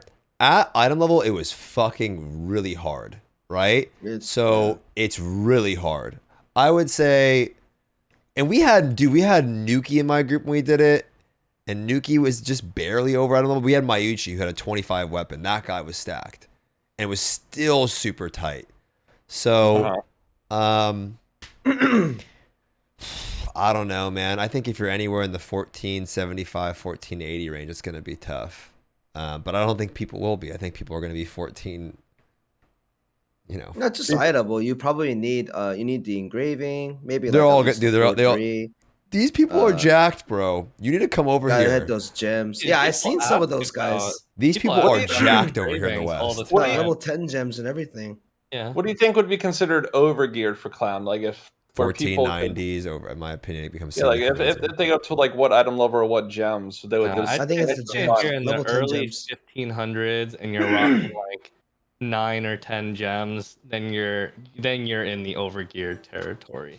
When Saint told me when I went into it for the first time, he recommended 5x3, okay, yes. A level 20 weapon. He said that would make it easier, and level 7 gems is what he told me. Like that would make it like you. I was 4-3 and a 1 with 7s, with 1490.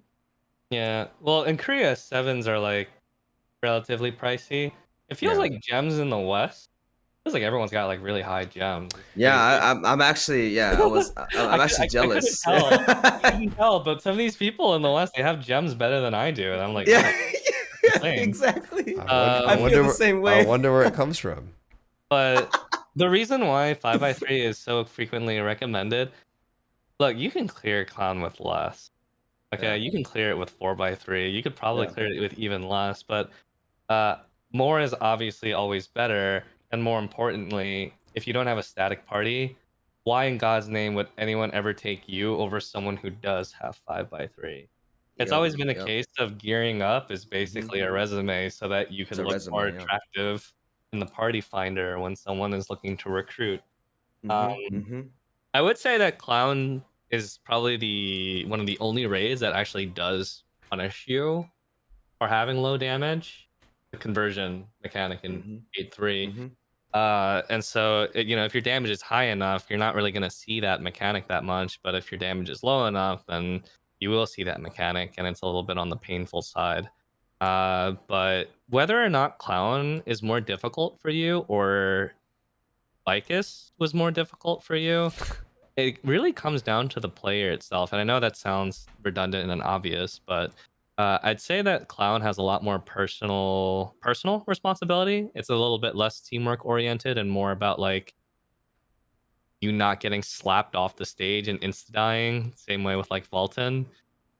Before any gimmick that requires your participation occurs, because Clown is a 4-man content, and there's a bunch of mechanics in the fight that actually require like all 4 players, or else it automatically initiates a raid wipe. So there's quite a bit of personal responsibility involved with the Clown raid itself, but I wouldn't worry too much about it. I mean, yeah, there's some people who really don't like the last phase, and sometimes they skip it altogether. But if you face Vicus and you found it to be relatively easy, I'm sure you'll be okay with Clown. Clown is a pretty fun fight though, because you have to dodge a lot of stuff. And some people really enjoy that. It's a very positioning heavy fight with like how much shit is flying across the screen. I just can't wait I think it's going to be the best viewing experience on Twitch. I think watching people do Clown. I would love to watch it. Watching people do Clown is like, I can't wait to see Cutedog do his 7 ults, because by that time he'll have multiple characters at 1475 and just doing some like random group finder Clown. If I spoil a little bit, I would hear like Mr. Bods or Cutedog go like, these fucking hooks, and then just get like. What's really interesting? I've watched both of you guys and like Zeals and every other Korean streamer do the Clown raid in its entirety, and I still have no idea what's going on. Like it's all Chinese to me, Yeah, what's up with the side scroller thing where it's like you become a 2D? Do you want me to tell you? Like game. You want me to tell you? Like am I gonna have to like go train some Cuphead to do this? Like it's like a hospital tour. Like how hard is this gonna be? Like how much out of game training am I gonna have to do before I encounter this? Do you want me to tell you? We actually made one of our teammates go play Super Mario because he said he never played Super Mario growing up, and he kept dying in that mechanic. So when we came back the next day, we were like, "Your homework is to go play some Mario game, like emulate it. I don't care." whatever it takes. 'Cause he kept Whatever it on takes. over and over. No, I mean, I do have something to say for like Clown though in terms of difficulty. As a funny note, Stoopzz met the very beginning. I met Stoopzz for the first time. Stoopzz is known for the Mr. Bingo guy. Oh yeah, Yeah, because remember I called him. Oh, you're the Mr. Bingo guy. Hi. yeah. You want to explain why they call him Mr. Bingo? Because you were. Famous in Korea. Yep. for that. Yep. You were doing the simulation of doing. Testing out the bingos to practice the bingos, and then you were getting so mad at the bingo part, and then all it got really popular in the Korean community. It's the clips and stuff. So you were noticed as the Mr. Bingo guy. Yeah, I've known it for Mr. Bingo for such a long time. Yeah. Now it's Stoopzz. Yeah. But continuing with the difficulty, I know I'm pretty sure a lot of the Lost Ark community heard like me, including like other like experienced players say like before Valton come out, oh Valton's gonna be hard. Before Vikings is gonna come out, oh Vikings is gonna be hard. I know we've been saying it this way, but I think Clown is definitely a point where it had a lot of quitters, especially even on Korea. But there's still players who can't do Clown. They quit. And there's also a reason why there's still Clown buses because they just can't do it. They don't want to learn it. I think Korean streamers though were a little bit on the jaded side. Because, like, what we think about difficulty is like when we first experienced it, like pre-nerfs and everything. They've gone through so many rounds of nerfs at this point that I think we're just like out of touch with what it's like to actually prog them today. Nah, dude, Clown sucked dick on RU, dude. It was Clown has gone through like. I know it got nerfed, the hooks, they've been changed, but the hooks, they used to not have an outline and their hitbox used to be 3 times larger. It's like it's complete bullshit. So obviously when you're listening to Korean streamers, you should always take everything with a grain of salt because we're not you. We're not going through the game today. We went through the game during a different era. We didn't have guides back then. That's also true. As buff. By the time Clown comes out, you may even have the current buffs that are on the PTR today. So, but even with the guide, the issue is, when Stoopzz says that people are overgeared. I think being overgeared, even if you're overgeared, Clown Raid is something like it's very unforgiving. Like it just kills you in one shot. There's so many things that just kills you in one shot, and then you have to reset because there's only 4 people. And that's also why Clown buses are 3 drivers, because you can't you can only have 1 customer. So and also at the same time, in the Korean forums though, till to this day, like no one really celebrates beating, oh, I beat Vikings for the first time, or like, oh, I beat Valton for the first time. No one posts that, but they still post I beat Clown for the first time, right? That's a big thing, because they still respect people who beat Clown for the first time. That to me, I think that's like, I thought it was hard. I thought I wanted to quit too because I wasn't that good. Experience with it. I think exactly. Everybody, literally, I did it everybody in Lost Ark has gone through the experience where their first week of clearing something, they struggle for hours. Yeah, hours and hours and hours. And then the next week, they clear it in like 1 hour. True. That's how it usually always works. Goes so fast. But sometimes Clown, I don't think you have a cursed run with Vicus, but if you have a cursed run with Clown, you still take like 5 hours. Sometimes. To be fair, I've had cursed Vicus all over NA and EU. But in any case, Clown for me was one of the best raiding experiences I've had in any game. I absolutely love doing the raid. I am really, really, really concerned that people are going to overgear it. And I recently, I didn't do it it's probably been like 7 months or something, 8 months. I guess it's been, but I remember the feeling of going through it, and I know how much easier the fight felt after I had more gear when I went back to re-clear it. Just even getting to 1490, it felt significantly easier, right? So yeah, if you go in at 1475, the attrition damage fucking dude, you get ripped. So it just depends what you guys are looking for. If you're listening right now and you want a good challenging time, maybe you have an alt, bring it in. If you want a good challenge, however, if you have, I will say this is for if you got a group of gamers. If you got a bot in your group, it's gonna suck no matter how much gear you have. If you have a bot in your group, it's gonna suck absolutely no matter how much gear you have. feel I like you're mean it. encouraging people to abandon their friends right now. No. I actually feel bad. No. All I'm encouraging you to do is to Find new friends. get some gamers on your team. Get some new friends. But in any case, I actually am gonna be. I want to do it with Datmodz and Cutedog. I want to go in there with them and have a good time. Oh yeah, we're doing it together. Yeah, we're gonna do it together. If you have one person that just can't do it, you will never be able to beat that. Raid. Yeah. If you have that one person keep on dying, you just can't beat it. We did it. We did it. I remember, like it was when we did it. It was everybody was taking turns giving up. Like it was just you would rotate like giving up. Like I don't want to do this anymore because it's so much. Because you get so far, you get so far in the fight, and then if somebody fucks up their, like, if we don't get the Mario practice mode, if we get the Mario practice mode, that makes the fight. I don't know. That would make it a lot easier. That makes the fight significantly easier. Because somebody has to go for Mario 3, and you worked so hard to get to Mario 3. You worked so hard, and then the person's getting to do it for the first time ever. They're 100% gonna wipe, and so then you have to start all over it. It made it really hard. They working really hard to Mario 3, and then the dude goes in. I'm so excited! And he instantly dies. Yeah, instantly dies. So it's like it comes out as a dead body like this. Yeah, like oh shit, we have to restart. And then the chain's like, that's what I don't know. I actually am telling you, I think if they do give him the practice mode, it ruins in my opinion, it really ruins the fun. It does ruin the challenge a little bit, yeah. Because that was the test, the mental test. Go for it, Saint. Sorry.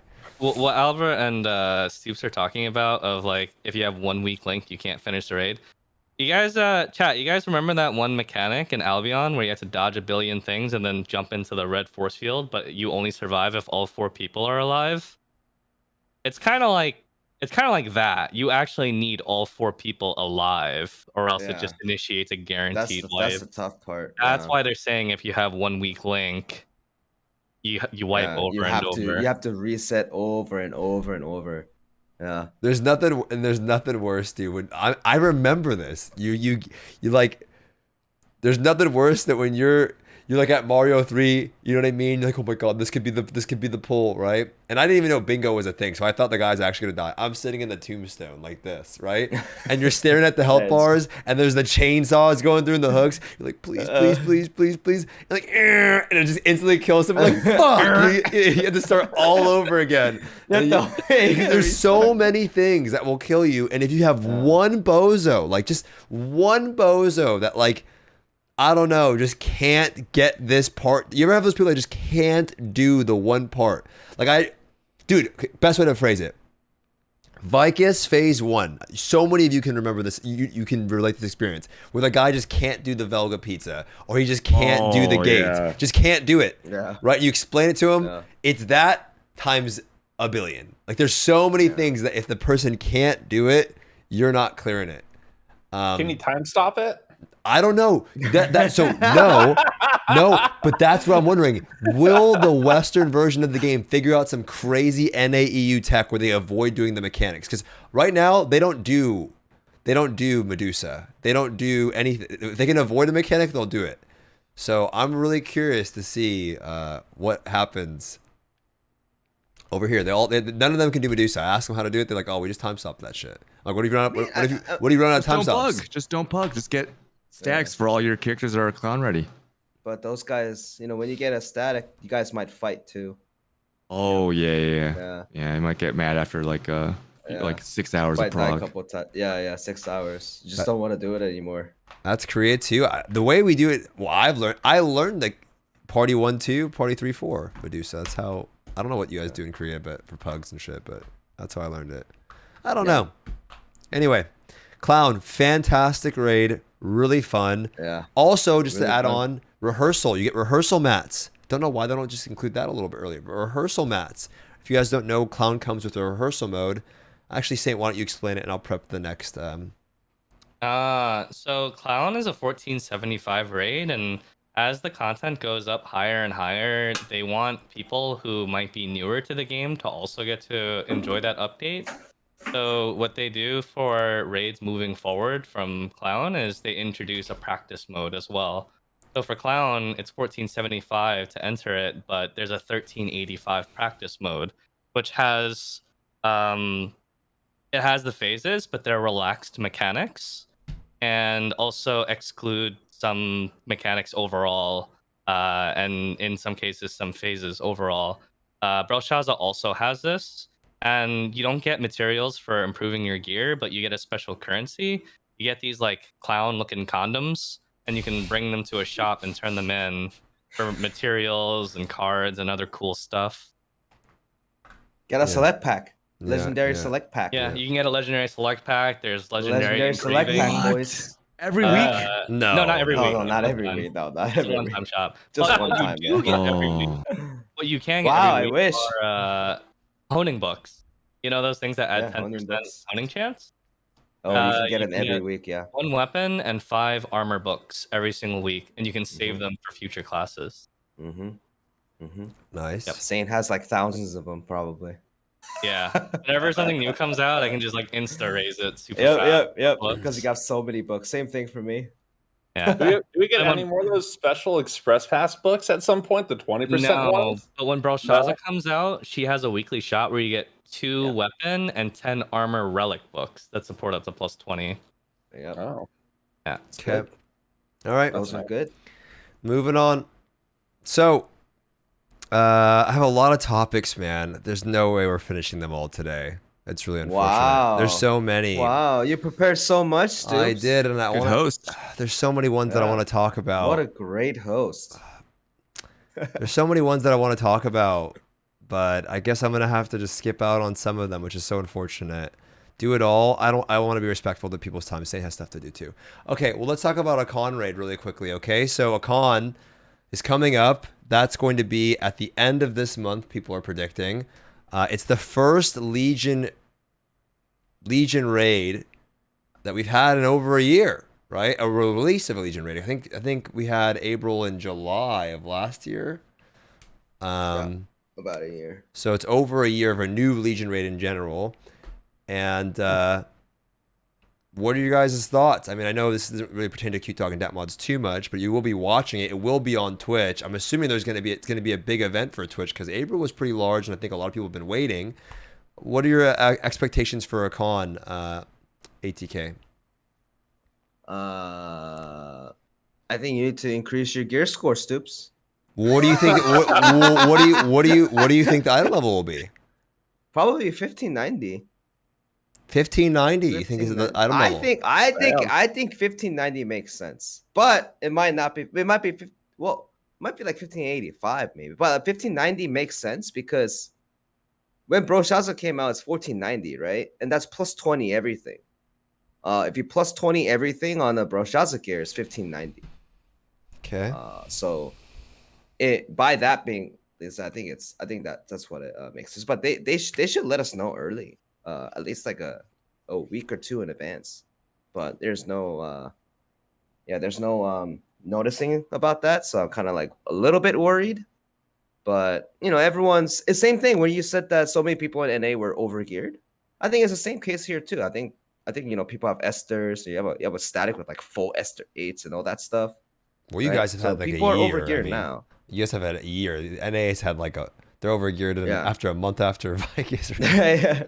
But the point is, like, I think a lot of people are overgeared, but I think it's going to be one of those mechanic heavy raid where like you have to do there's gonna be like a bunch of mechanics that's going to kill you. As in, they said, well, the director also said like suffocation, right? It might be something like that old dungeon where you need to get some air, right? I forgot the name of that. The Paradise thing, right? T-Raid. So it might be, yeah. So it might be very close to that. It might be like a very mechanic heavy raid where people will probably need to figure out how to solve a certain mechanic, right? Just like how Belshazzar took so long for 5-6 to figure out the meteors and like all that stuff. Pretty sure it's gonna be like it's gotta be like that. But it's only 3 gates, so I'm pretty sure people will finish it in one day. And it's gonna be homework the next week probably. I don't think it's gonna be like Broshaza where gotta take multiple weeks for people to have experience parties. What do you think, Saint? Yeah. Yeah, I mean, the developer Smilegate did say that Akkan was supposed to be kind of like a break raid between Belshazzar and Faymine, because Belshazzar was the longest raid. By far, it is 6 gates. Even if you do every single boss perfectly, you're overgeared and you kill everything on the first pull, that raid takes an hour, an hour and a half, depending on how overgeared you are. It's very, very fatiguing, especially if you have to do it on multiple characters every single week. Wow. Yeah, Cutedog is Cutedog in that raid. That's Wait, what? Which one? Bro, dude, I've got 8 characters I can go to Belshazzar nowadays. That is oh god, what is that? That is 16 hours straight up. It's 6 That is- gates, a 6-gate That's raid. 43 gates of bosses every week from just a singular raid on each of them. I'm gonna do it. 43 gates of bosses. You underestimate my power. Dude, I'm that's so tired of it. But problem is Cutedog, you're a support. Your Yeah. DPS will need to push. I'll just join expert reclear parties. One shot everything. On the first 2 kicks, 2 fails equals kick. 2 fails kick. Yeah, but so Akkan is supposed to be pretty chill. He's definitely gonna go down in the first day. Belshazzar's first clear was after 50 something hours for 6 gates. Yeah, it took multiple days. That's like It the was first time on the it took third multiple day. days. Yeah, it was the first clear for Brel was on the 3rd day, but a lot of people have kind of agreed that Brel was mechanic overload at the time of its release. Nowadays, it's been nerfed. Brel's the most nerfed raid of all time, actually, in the Lost Ark's history. And it's still hard. A I'm very looking forward famous to it. video. I'm about that. Yeah, I forgot about that. Also, it's a hard game. Yeah, but I think it'll be nice to have. I think what's on everyone's mind though is what it'll actually give as a reward. We don't know if it's gonna give us gear to increase our item level more, or if it's gonna give us something completely else. Yeah, I forgot to talk about the gears. Yeah, so I'm pretty curious on what it'll give. But I'm still looking forward to it. I mean, Brel was every raid I did on launch week and cleared on launch week. It's always a fun time. And some of chat was there during when we progged Brel in week 1, and it was just fun to just try and solve mechanics together. yeah. That's why the Korean community is kind of like scared about what's it gonna be the next stuff. And it would, like, if we can actually push higher, it's gonna be stronger than Esther, that kind of stuff, right? Yeah. We're talking about those kind of things. So no one knows. No one knows. That's why if no one knows, that's actually good, right? Because it's like it's a surprise, I guess. Well, this kind of segues into a good topic. So I have a few more. Do you guys think anyone's going to try to esportsify Korean Lost Ark raid? You know how like WoW and Final Fantasy have that I don't think race so. the world Okay. first? Do you think anyone on Twitch It's a going to very be doing big that? spectator event as far as like people tuning in to watch streams, but no one does like an organized thing. Like when Brel came out, there was almost 100,000 viewers on Twitch for Lost Ark. That's a lot for any category on Twitch. But there wasn't like an organized viewing thing for it. It was just a lot of Korean streamers. Who were I playing think other stuff, came back to raid. They were just looking at it to learn, I guess, like to prepare. I wonder if Akkan is going to be more or less viewed than April, because now we have the. Is it more or less? Because there's going to be. My vote's on less. You think less? Yeah, I would be. Brel was a it's much less. bigger deal, I think. Yeah, Okay. maybe Theamine would be more. There's a lot of Korean streamers that don't really stream like Lost Ark consistently, but when they do, they'll have like 20,000 viewers. Is there variety when they have streamers? they're variety streamers. yeah. They just come back for the Lost Ark updates. Yeah. Mhm. Yeah, people are saying it's going to be more, but I don't know. I think Theamine might be bigger, but I'm not Theamine sure. might be bigger. Theamine But I won't think be a I big think it's a deal. little. I think it's like a little less because the game viewership just drops very slowly, right? But Bro Shaza was just something else. I think it was just something else. Well, I think for sure. it's a good segue because I think this is, at the time, Lost Ark was getting a lot of popularity too, right? Because of just all of the it's kind of like Final Fantasy was getting a lot of popularity. Oh wait, maybe it's more because you have NA too. Actually. Of course, we're gonna have the NA audience. That's right. That's what people are saying. When you say total, like total, yeah, you're gonna have EU, NA. The game has more. Might be more because people will be curious what the con rate would look like. So. Yeah, so it'll be a fun. I think it's gonna be a really fun week on Twitch. That at the end of the month here, there's gonna be a cool race to see everyone performing and playing, and it'll be fun. Yep. Got Benji.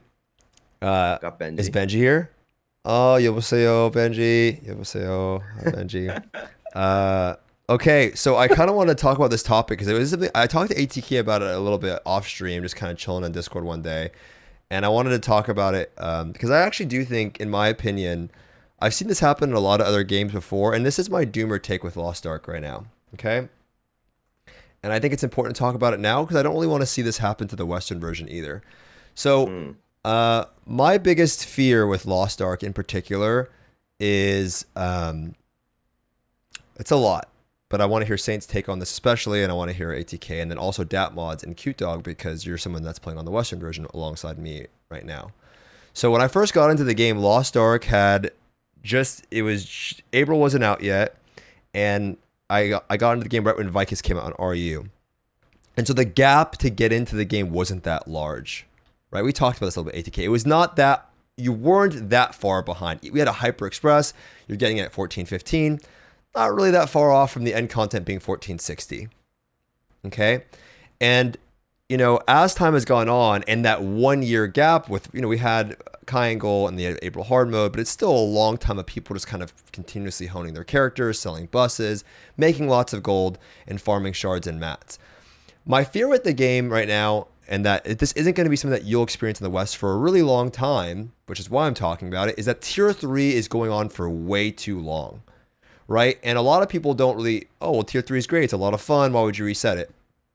But there's a reason why games have new seasons. There's a reason why games have new expansions. There's a reason why you have new tiers. It's to reset the power levels and give new players that are getting into the game a solid chance at actually experiencing the game on a more playable, even field. But also, it gives, it stops some of the power creep that might happen, right? This is crazy power creep. And there's Lost Ark is, people are getting way stronger, right? And you're essentially refarming the same content over and over and over again, which adds to busing and also just there's no really difficult content that exists in Lost Ark up to this. You could say Brawl Shaw's is hard, or Brawl Shaw's is hard, but if you're having to stop damage consistently, it means you're doing a lot more damage than intended, right?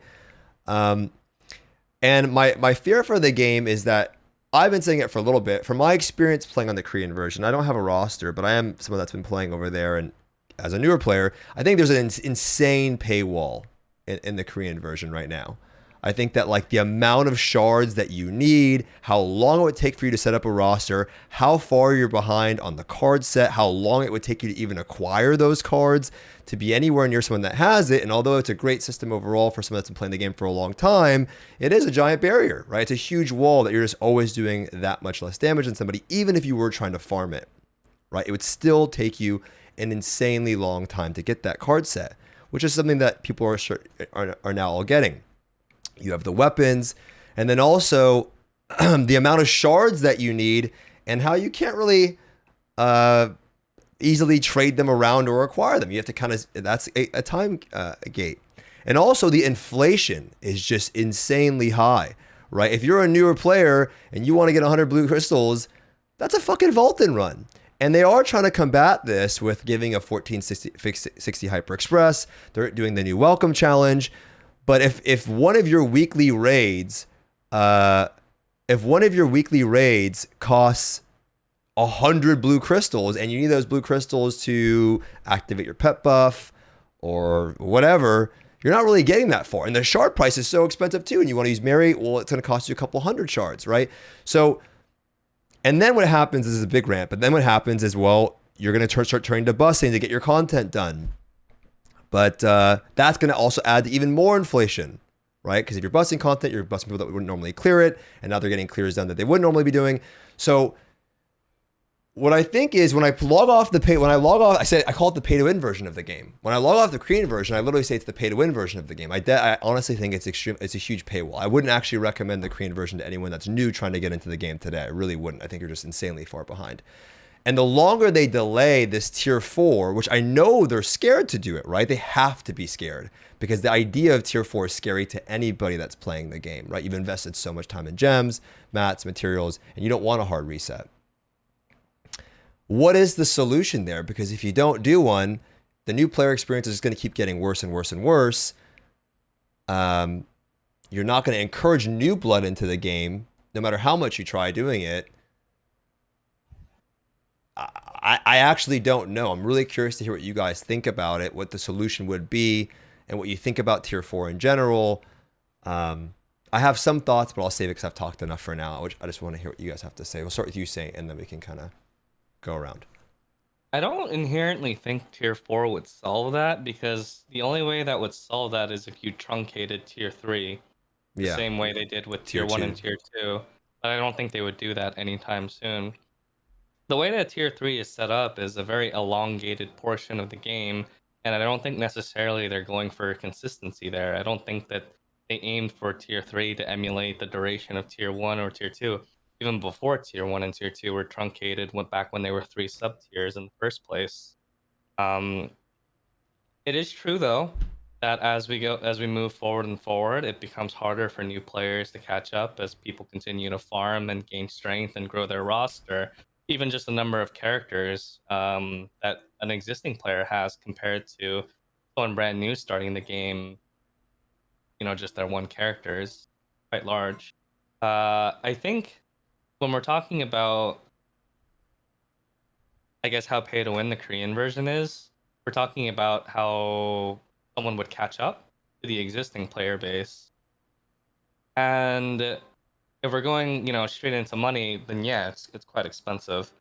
But if you're going by time, then you're looking into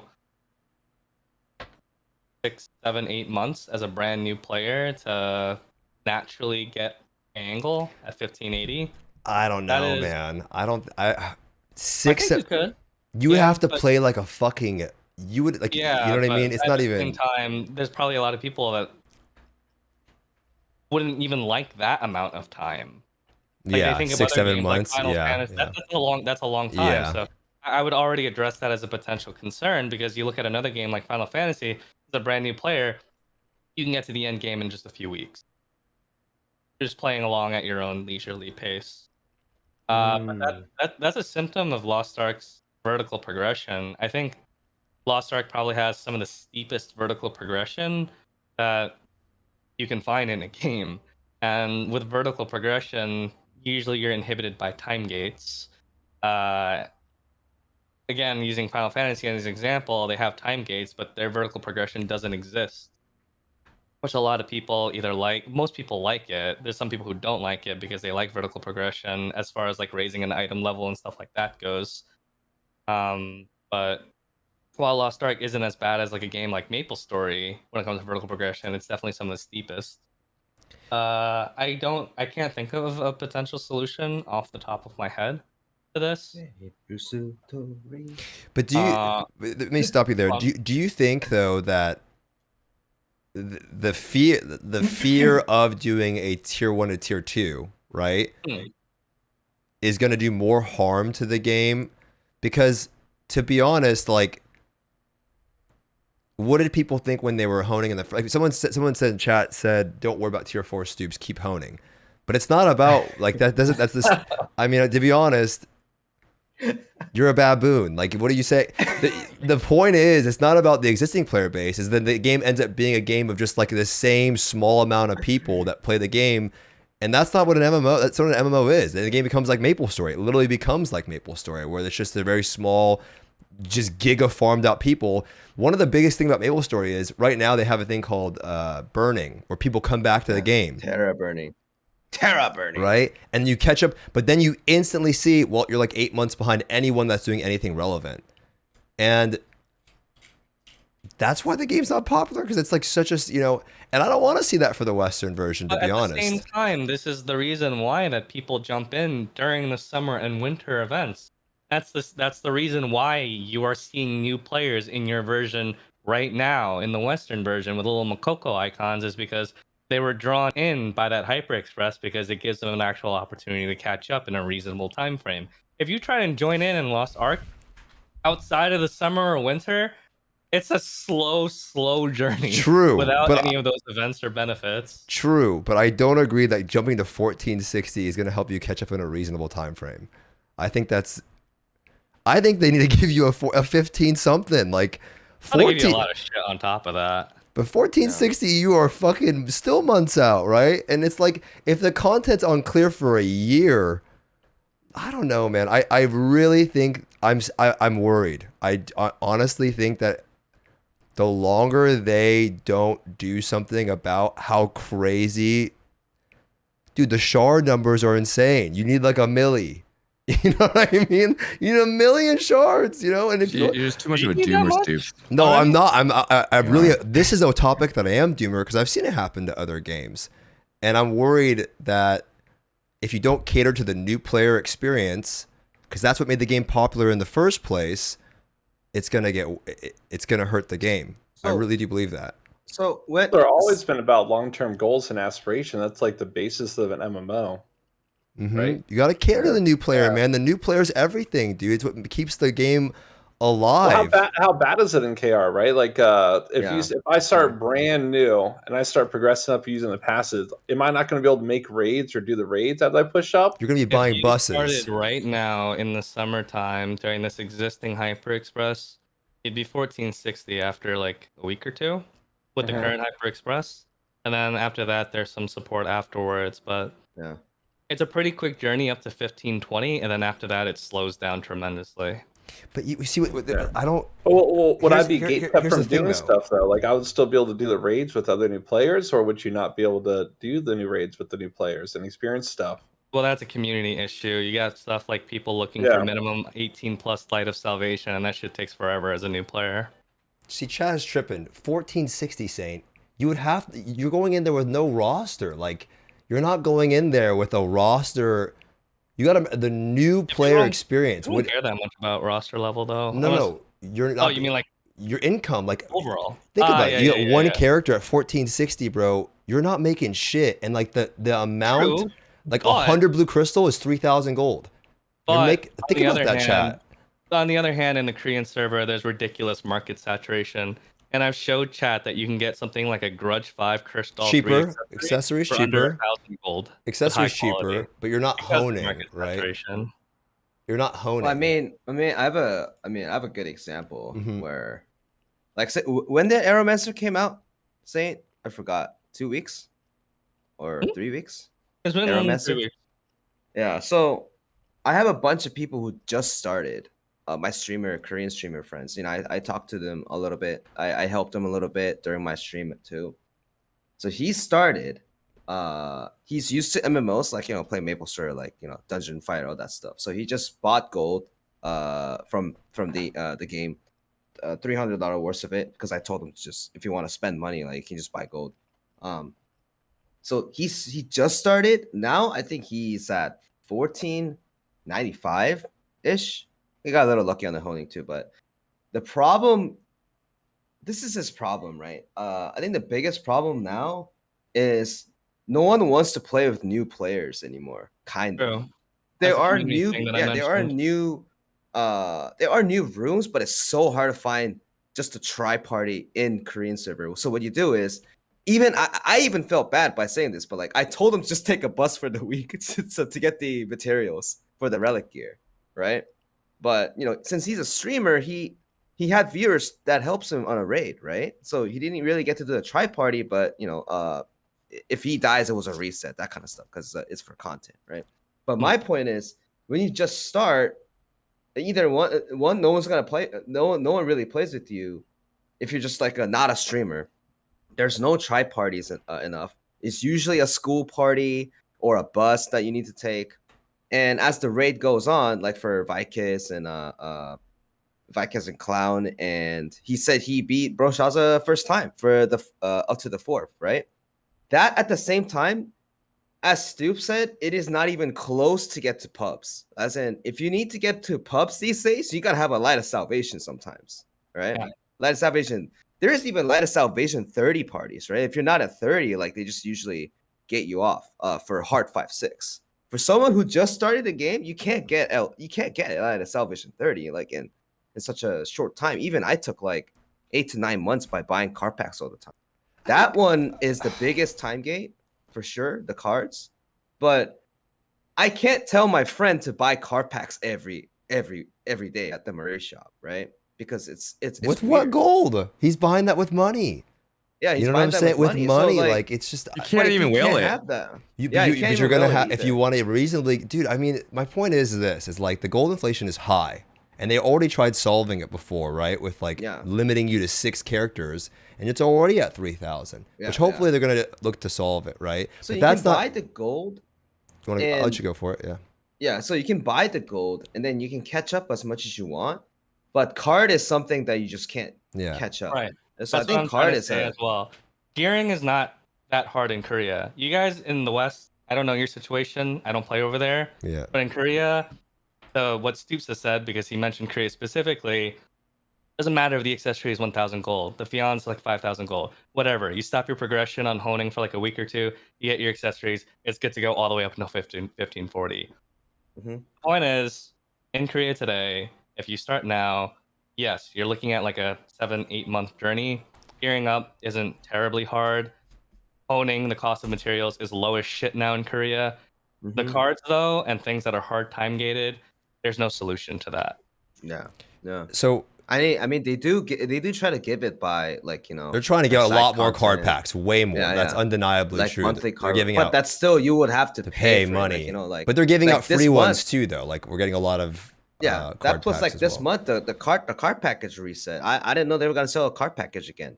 I just think my point is I think that the new player experience is important, and keeping that long. I mean, just sucks dick, dude. Like, let's be real. Like, you tell your boys in the chat, like people are saying I'm being a doomer, but that's not fucking true, man. Like, you're saying I'm a doomer because you're playing the game right now. You're watching a Lost Ark podcast. But if my friends are trying to come into the game and I'm like, yo, bro, it's gonna be so hard. You want to come play the game with me? I'll see you in fucking. You know what I mean? Yeah, like that's why when I play with the I new see people in player, chat saying 7-8 months is nothing. I'm saying 7 to 8 months to catch up. There are To not catch a up, lot of yeah. MMOs out there where it takes that long to catch up. That's a long time. Like people are tripping. Like it's just about the new player experience, right? And so if you tell somebody like your friend, it's gonna take you 7 to 8 months to catch up to me. And honestly, dude, 7 to 8 months, I think Saint's being super generous. You'd have to play like a fucking demon to catch up in 7 to 8 months. It would not be like end-game you got to be not Nuki. like fucking 1,600 players. Yeah, you're not gonna catch Saint ever. I mean, I don't know, you will, but I'm talking like get to 1580, 6-7 months, and I'm talking Nuki levels of demon. Like you got fucking like thousands of hours in, right? The biggest degen out there. ATK levels of demon. Like you'd have to play all the time on every character, and that is, I think, pretty worrisome for our version of the game. I play on Korea because my friends are there, but I care about the Western version, right? That's our version, and I want to make sure. I'm hoping that either a tier 4, in my opinion, is pretty important to bring because the gap's getting larger and larger and larger and larger, and you got to bring it down. I don't know what the solution is to the card set, but this power creep, I really think, is a problem for the future. This isn't me. So your biggest concern is item level or the cards? Everything, dude. Fucking everything. The inflation is I think it's everything. The inflation, huge problem. The cards, huge problem. The busing culture and the gating behind that. Like ATK, you're gonna ride a fucking few buses if you go to Korea, right? Like all of that is a result of a tier going on for too long, in my opinion. So you can beat every single content if you bust everything, because it's possible. Yeah.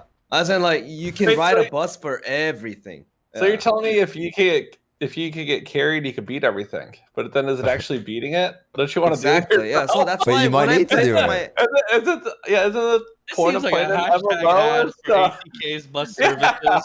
Isn't the point of playing MMOs to do the stuff yourself? Not You to know what, carry? man? I think they should fix like I mean, to be honest, I have no choice to bust because I need to make like I don't swipe as much, right? But do you know So I have to why? bust. You know why you're bussing? Because inflation, right? You're Yeah, you're Because of bussing. inflation, I can't do anything about it, right? Like I can't buy blue crystals. I can't like I gotta catch up. What So is you were three? gonna bust either way, inflation or not. Wait, he was. He Nah. That's true. He was gonna bust either way, but people bust. I mean, I don't blame people for bussing, but No, it makes neither the do I. But I problem don't like worse. busting. I don't like the busting culture at all. Because But you gotta do what Again, you gotta do you to got- make yeah, gold. yeah. You gotta do what you gotta do. But I don't like the culture at all because like I'm beating it for them, right? And technically, if those guys they make multiple accounts, they just take buses and they just get gold and try to make more gold off of it, right? It doesn't really help the economy at all. It makes it Right. worse, right? It adds to the inflation. So Yeah. I Is that, stopped is that a busting, big like, problem, 7 or 8 months KR? ago for that reason. what was that, Saint? Is that a big problem in KR? The But I bus- think it's a big problem. There's more bus rooms than regular rooms. Yeah. Do people just make like 4 or 5 accounts and just have only characters that get bust on, and they just send their Oh no, gold to their Yeah, that main doesn't account? happen. No, No, making Okay. making multiple accounts is too much of a hassle. But But I've seen some multiple for like Argos or something. Like you make 4 accounts and I take like 3 guys come in at once and they go like I'll pay for all 3 of my friends, right? I'll pay for my friends. Right. well, think about it.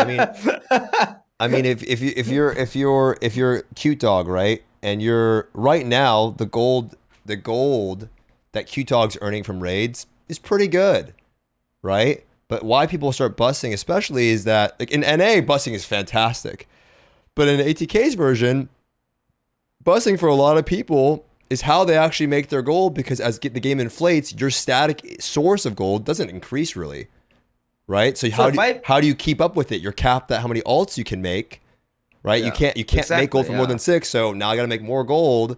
Exactly. And you don't want to be time gated by the gold. You don't want to buy gold. Well, people will turn to bussing. But when you bust somebody, you're bussing somebody like ATK's friend that may have not normally cleared that raid, but now he is. And that's adding gold into the economy that wouldn't have normally been there. And that's how it adds to inflation, right? You're printing gold that may have not been printed in the first place.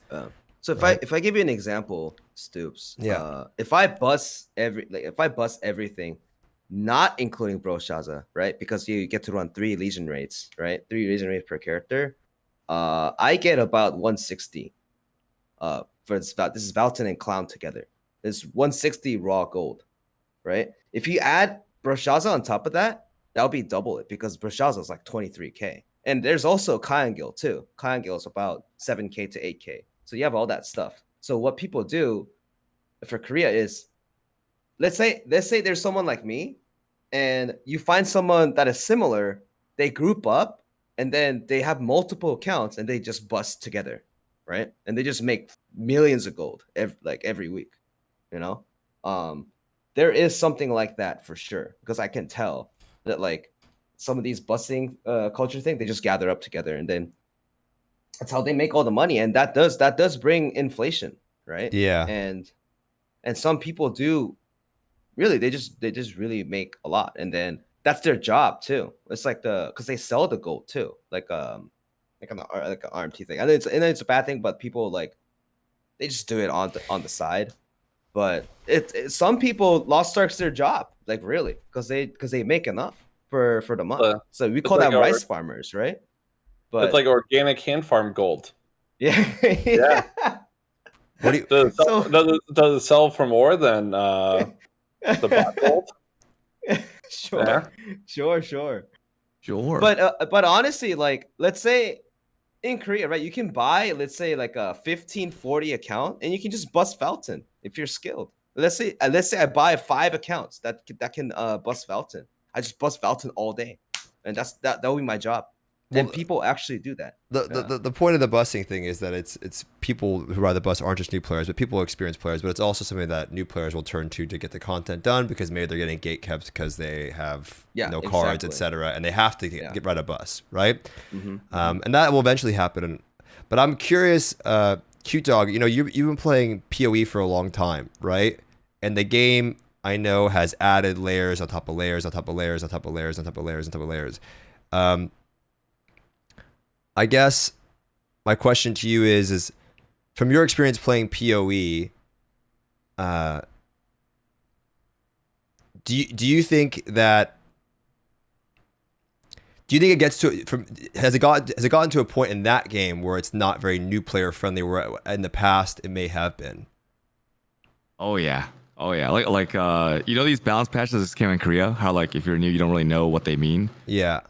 Imagine that, but like every 3 months, and if you don't read the patch notes and follow up and play the league, you're not gonna know what's going on. Like, because the way that they handle balancing is they might not just nerf a build, they might just delete it, like a skill, or it might just be gone or changed in a way where you don't recognize it. So, and it's like there's like this famous Korean post where he's like, you can't even kiss goodbye. That's not nerf, that's delete. These beautiful works of art, never seen again. And then, like this Korean was like really pissed off about it, and everybody knows, but it's like a cycle, right? It's very unfriendly. Like, when you do your sponsor stream for PoE, you're gonna be like, this shit sucks, man. What's going on here? Like, it'll be good content. Like, you'll have fun, the chat will have fun, but you're gonna be like, this game sucks dick.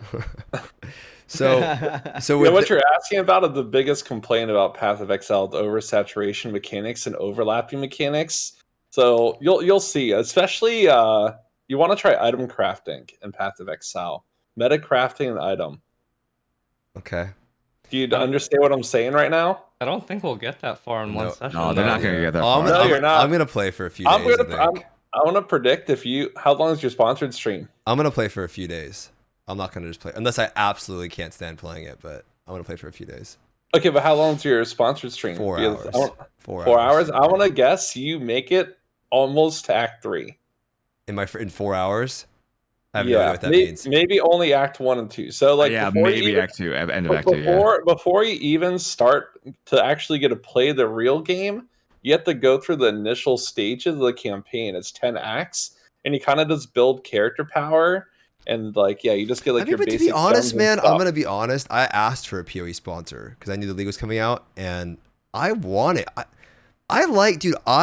I'm not. No, it's a fun game. No, I just you're gonna have to invest a lot. I just miss not knowing. Like, for me, once I learn everything about it gets fucking monotonous. Like the min-maxi, which I know that game's super min-maxi, but the min-maxi culture of video gaming for me recently, and I know this game is the most min-maxi, sucks dick. It actually ruins so much of the fun for me nowadays. Like, I like not knowing anything. It just blows. Like, everyone's so. I don't want to go on the rant about it. I've been ranting a little bit too much. I'm just going to give you you're really doing it, man. Preach, brother. I talked about this not that long ago with World of Warcraft. I played that game. Last time I played that game was 15 years ago. I was so ignorant about anything that was min-max or efficient, but I had the fucking time of my life playing that game as a kid. That's why I only have fond memories of World of Warcraft, because I just enjoyed it, and then the moment I couldn't play it anymore, I just quickly moved on. So I only have good memories of World of Warcraft from all that time ago. Dude, I have the best memories of just when I first started playing Lost Ark. I remember I got my first 4x3. I didn't really know. I was so new, and I was still learning I remember you were teaching me how engravings work, and I just remember being so new to that, and that was so fun for me. And now it's just everything but Stoopzz, what's BT got a 4% buff, I gotta switch. It's so min-maxy that it's just holy man. Fucking shit. You already cleared the raid. You already cleared it. You cleared it in a couple of hours. It's just it's too much. It's not a community issue though. It's the gaming issue. It's just the gaming is so, everything's like an esport. Dude, MMOs are supposed to be, in general, one of the least competitive genre. It's not like an FPS game. There's no fucking real esport for it, but people make it into the most competitive genre. It's it's supposed to be about your journey, and everyone's so fucking just they have a C9 tattoo on their motherfucking chest. Dude, we're just grinding some games, chopping some wood, you know what I mean? Getting some materials. It's crazy, man. It's just. It's anyway. Taking care of your bonsais, man. That's me. I'm like Mr. Miyagi, dude. Watering my bonsais every day. Chaos dungeons, guardian raids. Yeah. Yeah. And bussing. Hey, as long as you're having fun. Yeah, as long as you're having fun. If you like the min-maxy stuff, I'm not here to shit on you, because if you really, really enjoy that, that's some people find that enjoyable. So, I don't want to poop on you for that. Okay, so I just wanted to quickly touch on. We touched on the busing culture. We touched on the gold inflation limit. But what do you think is the solution in general? Open to anybody here. Gold inflation in general. There's got it, because now they've gone the route of 6 tunes. What do we think they can do? They've been pretty creative with some of their solutions in the past, but what do you think is a solution? Like, is Akkan going to give more gold? I mean, you are capped at 3 characters, so technically it could. But is there? I have no clue. You I really open up don't. a shop that sells old cosmetics for gold. Boom. That works. Boom. Instant gold Boom. sync.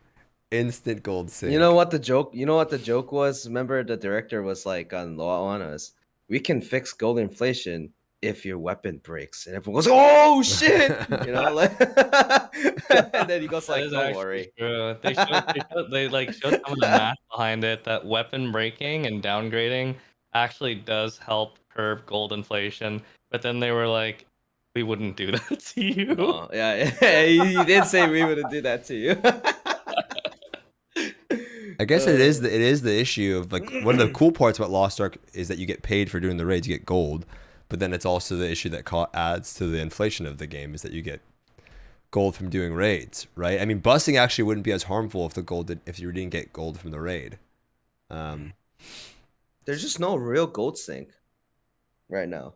At a casino, like the Golden Saucer, you use your gold in there, you pull the thing. There is like Gamba that does exist in the. Okay, yeah, speaking of this, I want to talk about. We're here. Speaking of Gamba, Bozo's jar. Bozo's Bozo's jar. What was it called? Yaz's jar. So I'm actually okay. I was impressed. I'm impressed that they took it out. Yeah.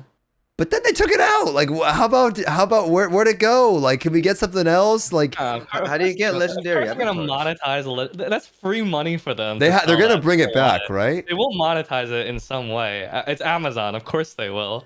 The question is how. So it will make a return. Yeah. Cutedog, did you want any of those skins, Cutedog? Yeah, I want the Paladin one. I switched my main from Bard to Paladin. I wanted that Paladin one so bad.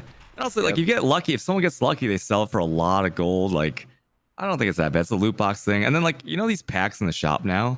I know it's different because not loot box, but you just buy straight up honing mats, card packs, and other things.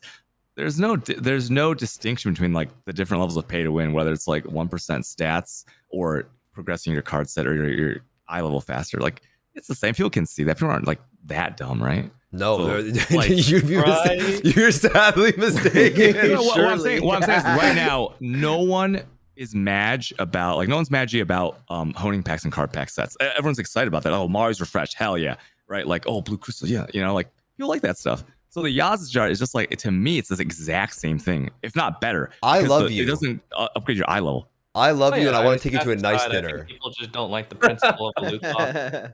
But how is a card pack any different? How is polishing any different? It's not, except it's not marketed as a literal loot box. Yeah, that's probably what it is. I just Perception. Optics. yeah, the optics, I guess. But it just People just hate rates. I think that's what it is. They the just think polishing is anything like with rates- 0.0%.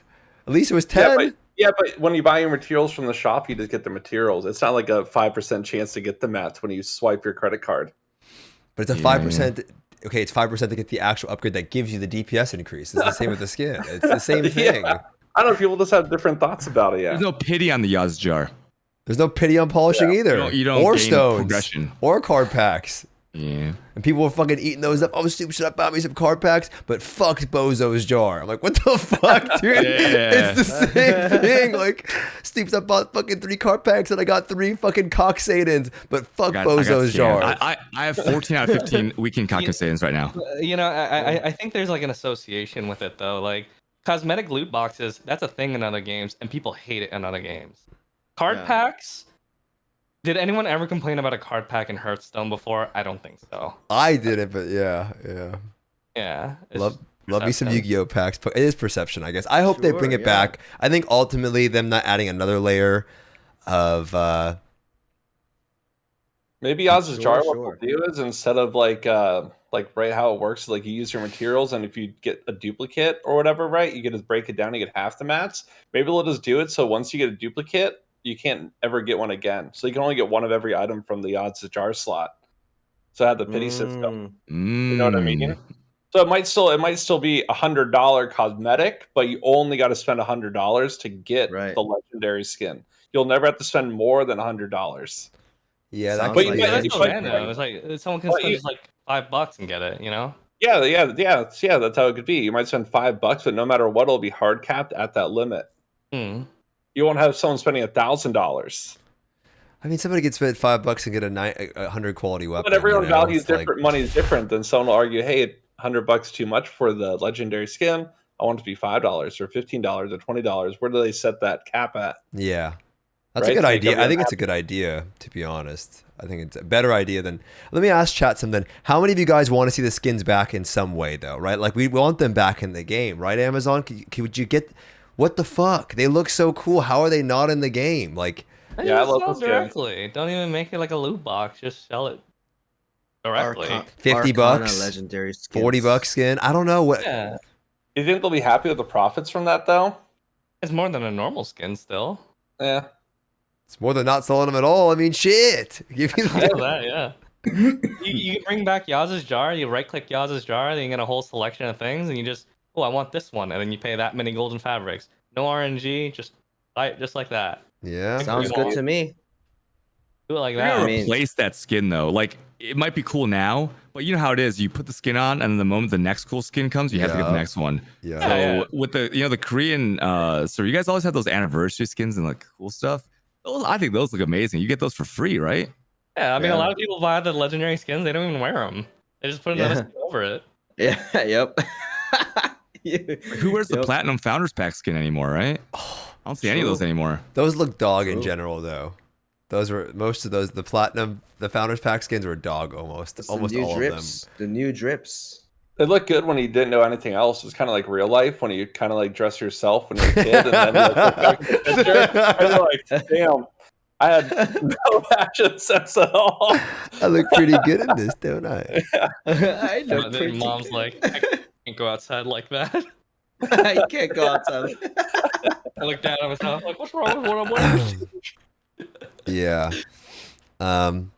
Okay. Well, I felt like I rushed through some of the topics, to be honest, but it's been 2 hours and 36 minutes, and I would go on longer, Holy but shit. I want to a respect lot. people's time. And so I'm going to do one more topic, and then, I'll do more of these. I know there were so many things I wanted to talk about. I prepared so many questions. I always think I never prepare enough, but I over-prepared.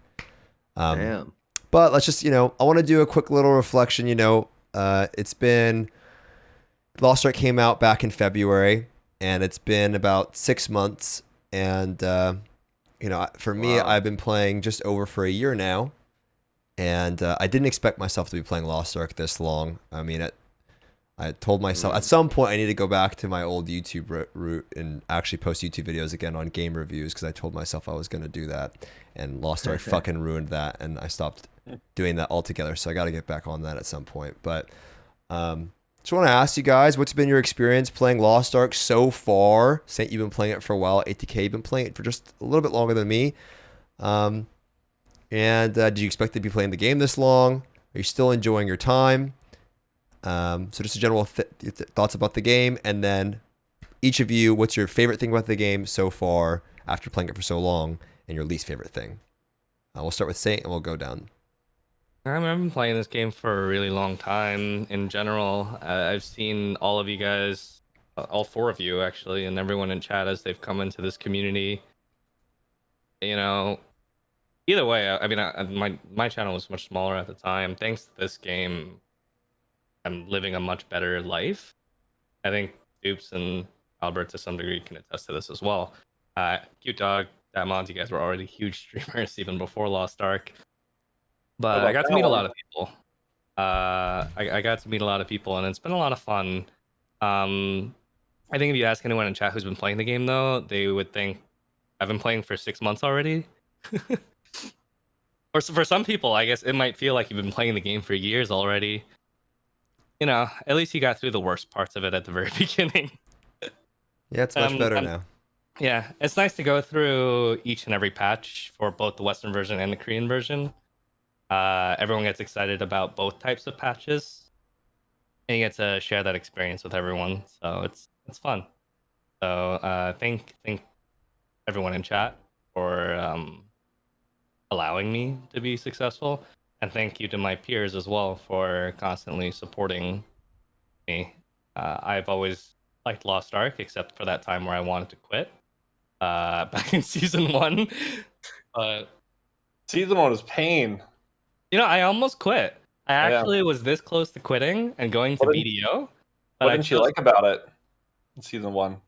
I was this close to quitting, except another streamer named Jae-sung, who's very famous in the game Blade and Soul. He quit the same week, and then he went to BDO. And the only reason I didn't go to BDO was because I didn't want to copy him. So I just stuck with Lost Ark, and here we are today. Okay. You should send him a thank you note. Yeah. If he ever hears this, thank you. Favorite and least favorite thing before you pass it on. I'm actually really interested in what you have to say because you've been playing it for so long, right? So I'm curious. Favorite thing is the game didn't die, which is rare for a Korean game. Good answer. And least favorite thing is Old River left. So now I'm like kind of question marks about the future a little bit. Good answer. Wow. Yeah. So that's where my headset is at right now. I like that. It was good. Thanks for sharing. That was liked everything that you had to share actually. Cutedog. I'll try to keep it quick. I love the game. I love everything about it. Look forward to playing it every day. Enjoy the new friends I've made. As you guys are all people cute. Very, very cute community. Not that Path of Exile community was not cute. They were really good too. Coming from the game to mirror what Saint said, but opposite. Make about 20% of the revenue I used to make playing PoE. No big deal, guys. Don't worry about me. Almost homeless, but it's okay. And I think it's so nice to have the Korean servers to have everything to look forward to, because I know there's gonna be so much content at least for 8 months, right? And ours comes out and stuff. So I like that. And favorite part about the game, I don't know, just playing a lot of characters. It still feels fresh, diverse. Least favorite part, there's no like Mythic Plus or like LFR or like some some like stuff like that. That would be cool if they added stuff like that. They could just like steal stuff from Final Fantasy, World of Warcraft if they needed to, right? Because they stole a lot of stuff from all these other games, and it's excellent, right? Yep. And so I just wish they would steal more of the best from other games. Yeah. Wow. That was good too. I like listening to you guys share this stuff. It's cool. ATK. I mean, I'm pretty the same case with like Saint in terms of like I started this game last year around summer with the Hyper Express. I was streaming in Korean, and I didn't have that many viewers, but every like one time my goal was like if I just play a game that I like, I just wanted to talk about stuff at the same time. If there's some people listening to it, that was good enough for me. And when it came out in the US, I thought it was gonna be a temporary, as in like a couple of months or something like that, right? But it seems like it's already been 6 months. I just realized it's been 6 months. Right now, it's like it's a very long time. And even if I like, let's say, just turn on stream on just to play Lost Ark, there are people who come in and say hello, right? But before it didn't used to.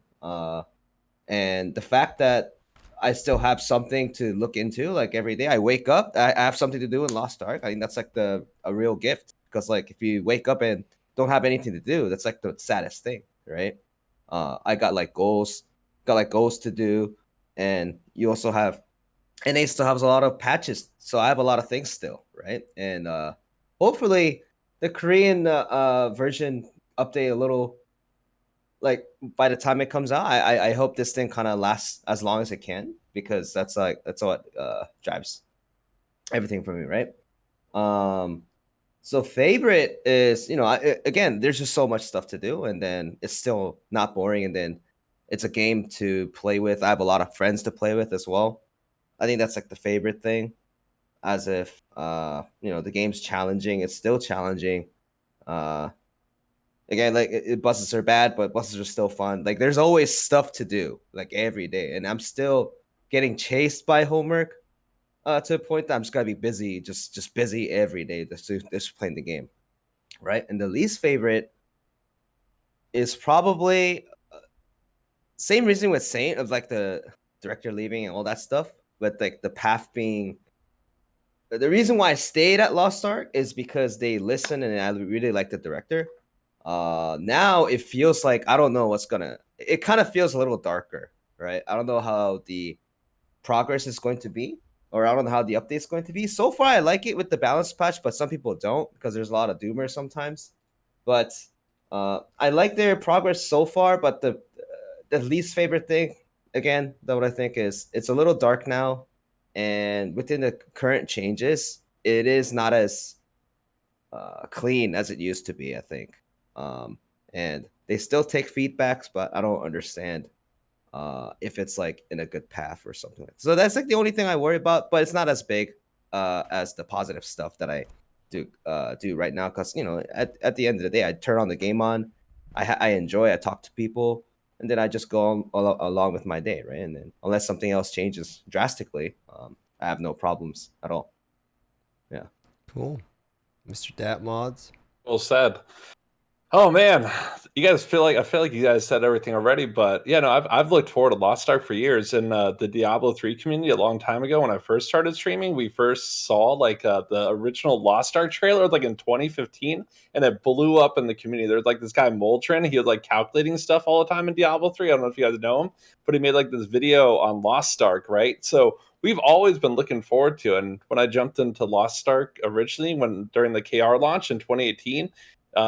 So there's like a BlizzCon that year, and they announced like the new Diablo game, but it was for your phone. Everyone was like super angry, but they weren't expecting that. They're expecting Diablo 4, and we were already looking forward to Lost Ark. So yeah, I jumped into Lost Ark when it came out in KR, and I honestly had a really, really good time. I like made some friends with like some different KR streamers back then, but then they deported me. So like I got kicked out of KR Lost Ark. So I've always been looking forward to the US launch for years, and I've been playing like PoE and some other stuff.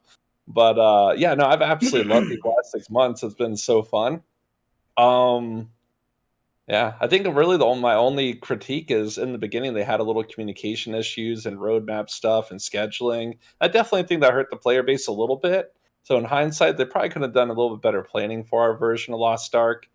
So people just spoke a little more positively of it. But now I think they've had a better grasp of how to like manage and run stuff, and they're doing a lot better on that portion of it. So yeah, I think that's how it's going for Lost Ark. But yeah, no, I absolutely love the game. Yeah, Okay. Very well I wouldn't really said. change too much with that at all. And I guess what do I look forward to the most in every week? It's probably doing all these streamer things, man. It's cool, like hanging out with people and just talking and doing the streamer raids and shooting the shit. I'm always laughing a bunch. You guys put a smile on my face. It's just a good old time. And then probably the least favorite thing is probably the toxicity in the community. I think people need to be less gatekeepy in at least the Western version of Lost Ark. Kind of bad sometimes. They don't know people's situations or what's going on behind the screen, right? They don't give them a chance. They don't try to teach them. They just kick them, boot them out. So I think people would be a little more kind to each other in Lost Ark, especially when they see a little Makoko-san on somebody. Yeah. Well said. Yeah. Well said. You guys all had great stuff to share. I don't know what. I guess. What was my initial question, huh? Yo, Stoopzz, you know that the Russian guy with like the wizard hat? He stopped making videos, so you can take over, man. As him as the New wizard? Doomer. With your doomer takes, man. I don't have doomer takes. You know who I'm talking about? Stoopzz is pretty doomer, man. The Russian wizard guy that hates Lost Ark. I don't listen. Let me say this. I don't have doomer takes, but I really think it's important to talk about things that are a problem. And I think I think that it's not a problem at all in the West. And I really care about the Western version of the game. So I want to talk about it now before it actually becomes an issue. And then we're in a situation where I ask ATK, how do you solve the gold inflation? And he says, I don't know. right? So yeah, right, so I sure. want to talk about things before they become a problem. It's not trying to be a doomer. If anything, how do I go from being the Lost Ark shield to the Lost Ark doomer? That makes no sense. How am It's I? good that we discuss these things, but at the end of the day, as streamers, our opinions actually don't matter at all, or Yeah. any. True. They don't matter any more than the Yeah. average person. Right. Like Smilegate, I don't think Smilegate even knows we exist. Yeah. Also true. Anyway, I mean, it's fine. I'll be called the doomer. It doesn't matter. But what I will say is, I think it's been a really fun 6 months. It's been a little bit longer for me over here. I think I'm very thankful for how nice like everybody in the community is to me. I know I'm kind of like the goofball, but I really appreciate everybody always being super nice and friendly towards me. I think they are. I feel like everyone's very nice towards me. And I guess my favorite part about it is the community. Like I actually, well, not only like the actual people that I've met, like Benji and Saint and ATK and Zeals and Datmodz, Cutedog, and just everybody, right? I forgot, but I also went to Korea, got to see people, and just, you know, it's been a lot like it's been a lot of different people that I got to meet through the game, and I think for me that's like the best part about an MMO. I know a lot of people like to make fun of me because I don't really like grind the game a lot, but I don't really enjoy that shit anyway, to be honest. I just play MMOs because of the personal connection that you make with people. That's really kind of why I play MMOs in the first place. That's where I made a lot of my first time friends. That's where I met some of my IRL best friends, was through MMOs. And so, and I think MMOs are what you make of them. And because of Twitch, I've made a lot of great friends. My other favorite thing is I actually really love the Twitch chat, like the community on Twitch. I feel like I probably would have played something else a little bit sooner, or I just feel like the chat's really fun, and I always like seeing everybody do the Beefo shy and stuff like that. Yeah. So I really appreciate you guys always tuning in and you know, just hanging out and stuff like that. It always makes my day. I think the community is great. So that's probably my favorite part, is the Twitch chat community. I think it's just my favorite part about Lost Ark. My least favorite thing is, I think I also piggyback on what Datmodz said, is I just don't really like the super min-maxy and also just like gatekeepy. I think some of you guys are assholes. And I'll just say it straight up. Some of you guys are fucking assholes. Like, and you know, I feel like you could be a little bit nicer to some of the people sometimes. But you know, outside of that, I think that's just life in general, right? So I think that's just life in general. So I'll end it with this. Always remember this, chat.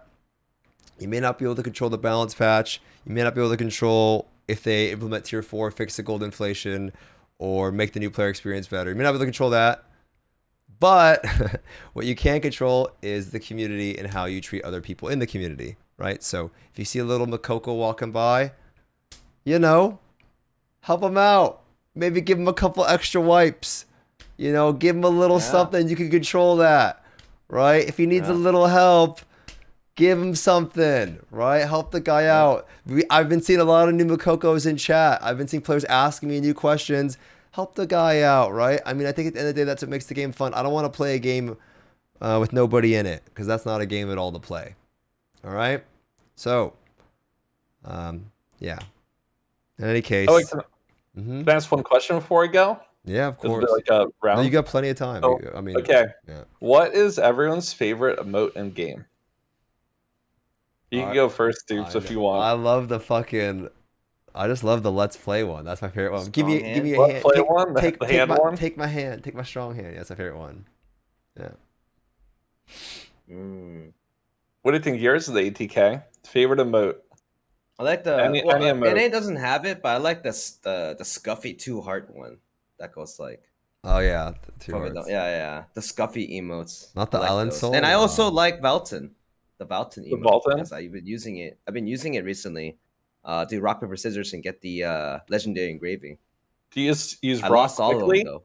You No, I use used rock the one quickly? with the question mark. But I have never won a legendary engraving with that. My friends win that all the time. But still, I still do it. It's Gamba looting. My favorite one is another one that the West doesn't have, which is like a scuffed Makoko face down on the ground in a puddle of its own tears. I've seen that one. It's a mood and a half. Yeah. You use that after failed hones? Use that after anything, really. What do We you even what make are that we- little what are we gonna sound. Get that emote. Huh? So what do you think we're gonna get that emote? I don't know because those emotes were actually made by a community member in Korea, and a lot of them Yeah. have Korean text. I have no idea if they plan to bring it to other regions, but Russia and Japan also do not have them. Yeah, they should bring it though. They should. It's so good. That'd be cool. Yeah. Cutedog, what's your favorite emote? I like just the two of us, Vicus, Oh, because she got a nice Ah. butt. It's like a really round anime butt. It's nice.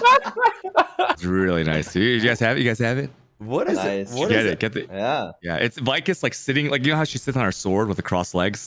Yeah. Yeah. But the animation is really her butt's really big. Dude, I gotta be Yeah. honest, man. The first time I went into your chat, I was blown away. There was just booties everywhere and shit like that. Yeah. Booties Crazy man, Oh, boots. Yeah. I was like, what the hell did I just walk into? Dude, just That's bouncing. weird, man. paradise. I like That's he weird. taught me Q-Talk taught me some of those good stuff. The waifu pictures, man. The waifu picture Reddits, those are some good stuff. I like it. I just want to say also before I go, before we get out of here, that I'm happy to have you guys in the community. I actually love hanging out, talking to all you guys. I really do mean that. So I wish you guys like nothing but the best, you know, and continued success in whatever you're doing. Or, you know, hopefully Cutedog starts earning more than 20% of what he was earning before, and he doesn't go homeless like he said. It's all good. It's all good. But I'm just playing. I really enjoy having you guys in the community. So I really appreciate, you know, the time I've had with you guys, and you know, yeah. Wish you guys We nothing. got a date. Wish We you guys got a nothing but date the best. tomorrow. That's right. Remember? Tomorrow morning we're doing hell mode with Ken. Now that's gonna probably be a fucking. Oh yeah. Ouch. We're doing literally. Afternoon. I don't even have my build set up. I need to call you in the morning. I have to edit this podcast thing and. Ouch, man. Can I? That's Okay, tough. listen. I've been holding it in so hard because this is going on YouTube. But there's this guy named PvP Lloyd in the chat, and I've seen him type some fried ass shit in my chat. Suck my fucking ball. I'm gonna edit this out. Anyway, maybe I'll edit that out. Maybe I won't. In any case, I should probably get this out because I'm tired. Saint has to go, and I'm gonna get weirder. Listen.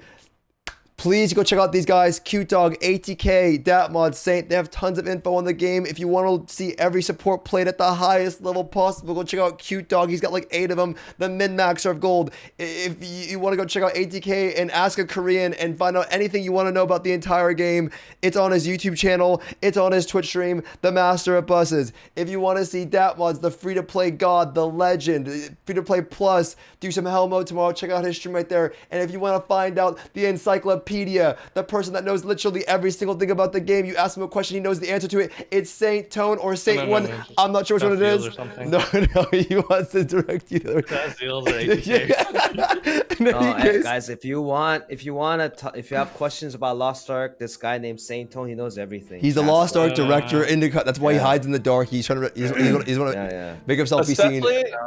Especially if they're really repetitive questions and someone else in chat just asks them, just make sure to keep asking. Yeah, ask him Yeah, what's the yeah. best. What's the best you like? What's like, the best DPS class? Best DPS Ask class in Saint. the game. Ask him what the best like Stop. gold making methods are. Ask him what he should hone. In any case, thank you guys so much for watching. I really appreciate it. Those of you on Twitch or on YouTube, appreciate your time, and I will see you all, or we will see you all in the next one. Okay, take it easy, you guys. Say goodbye, Twitch chat to YouTube. Say goodbye to the YouTube Bye. vlogs. Goodbye, Bye, everybody. guys.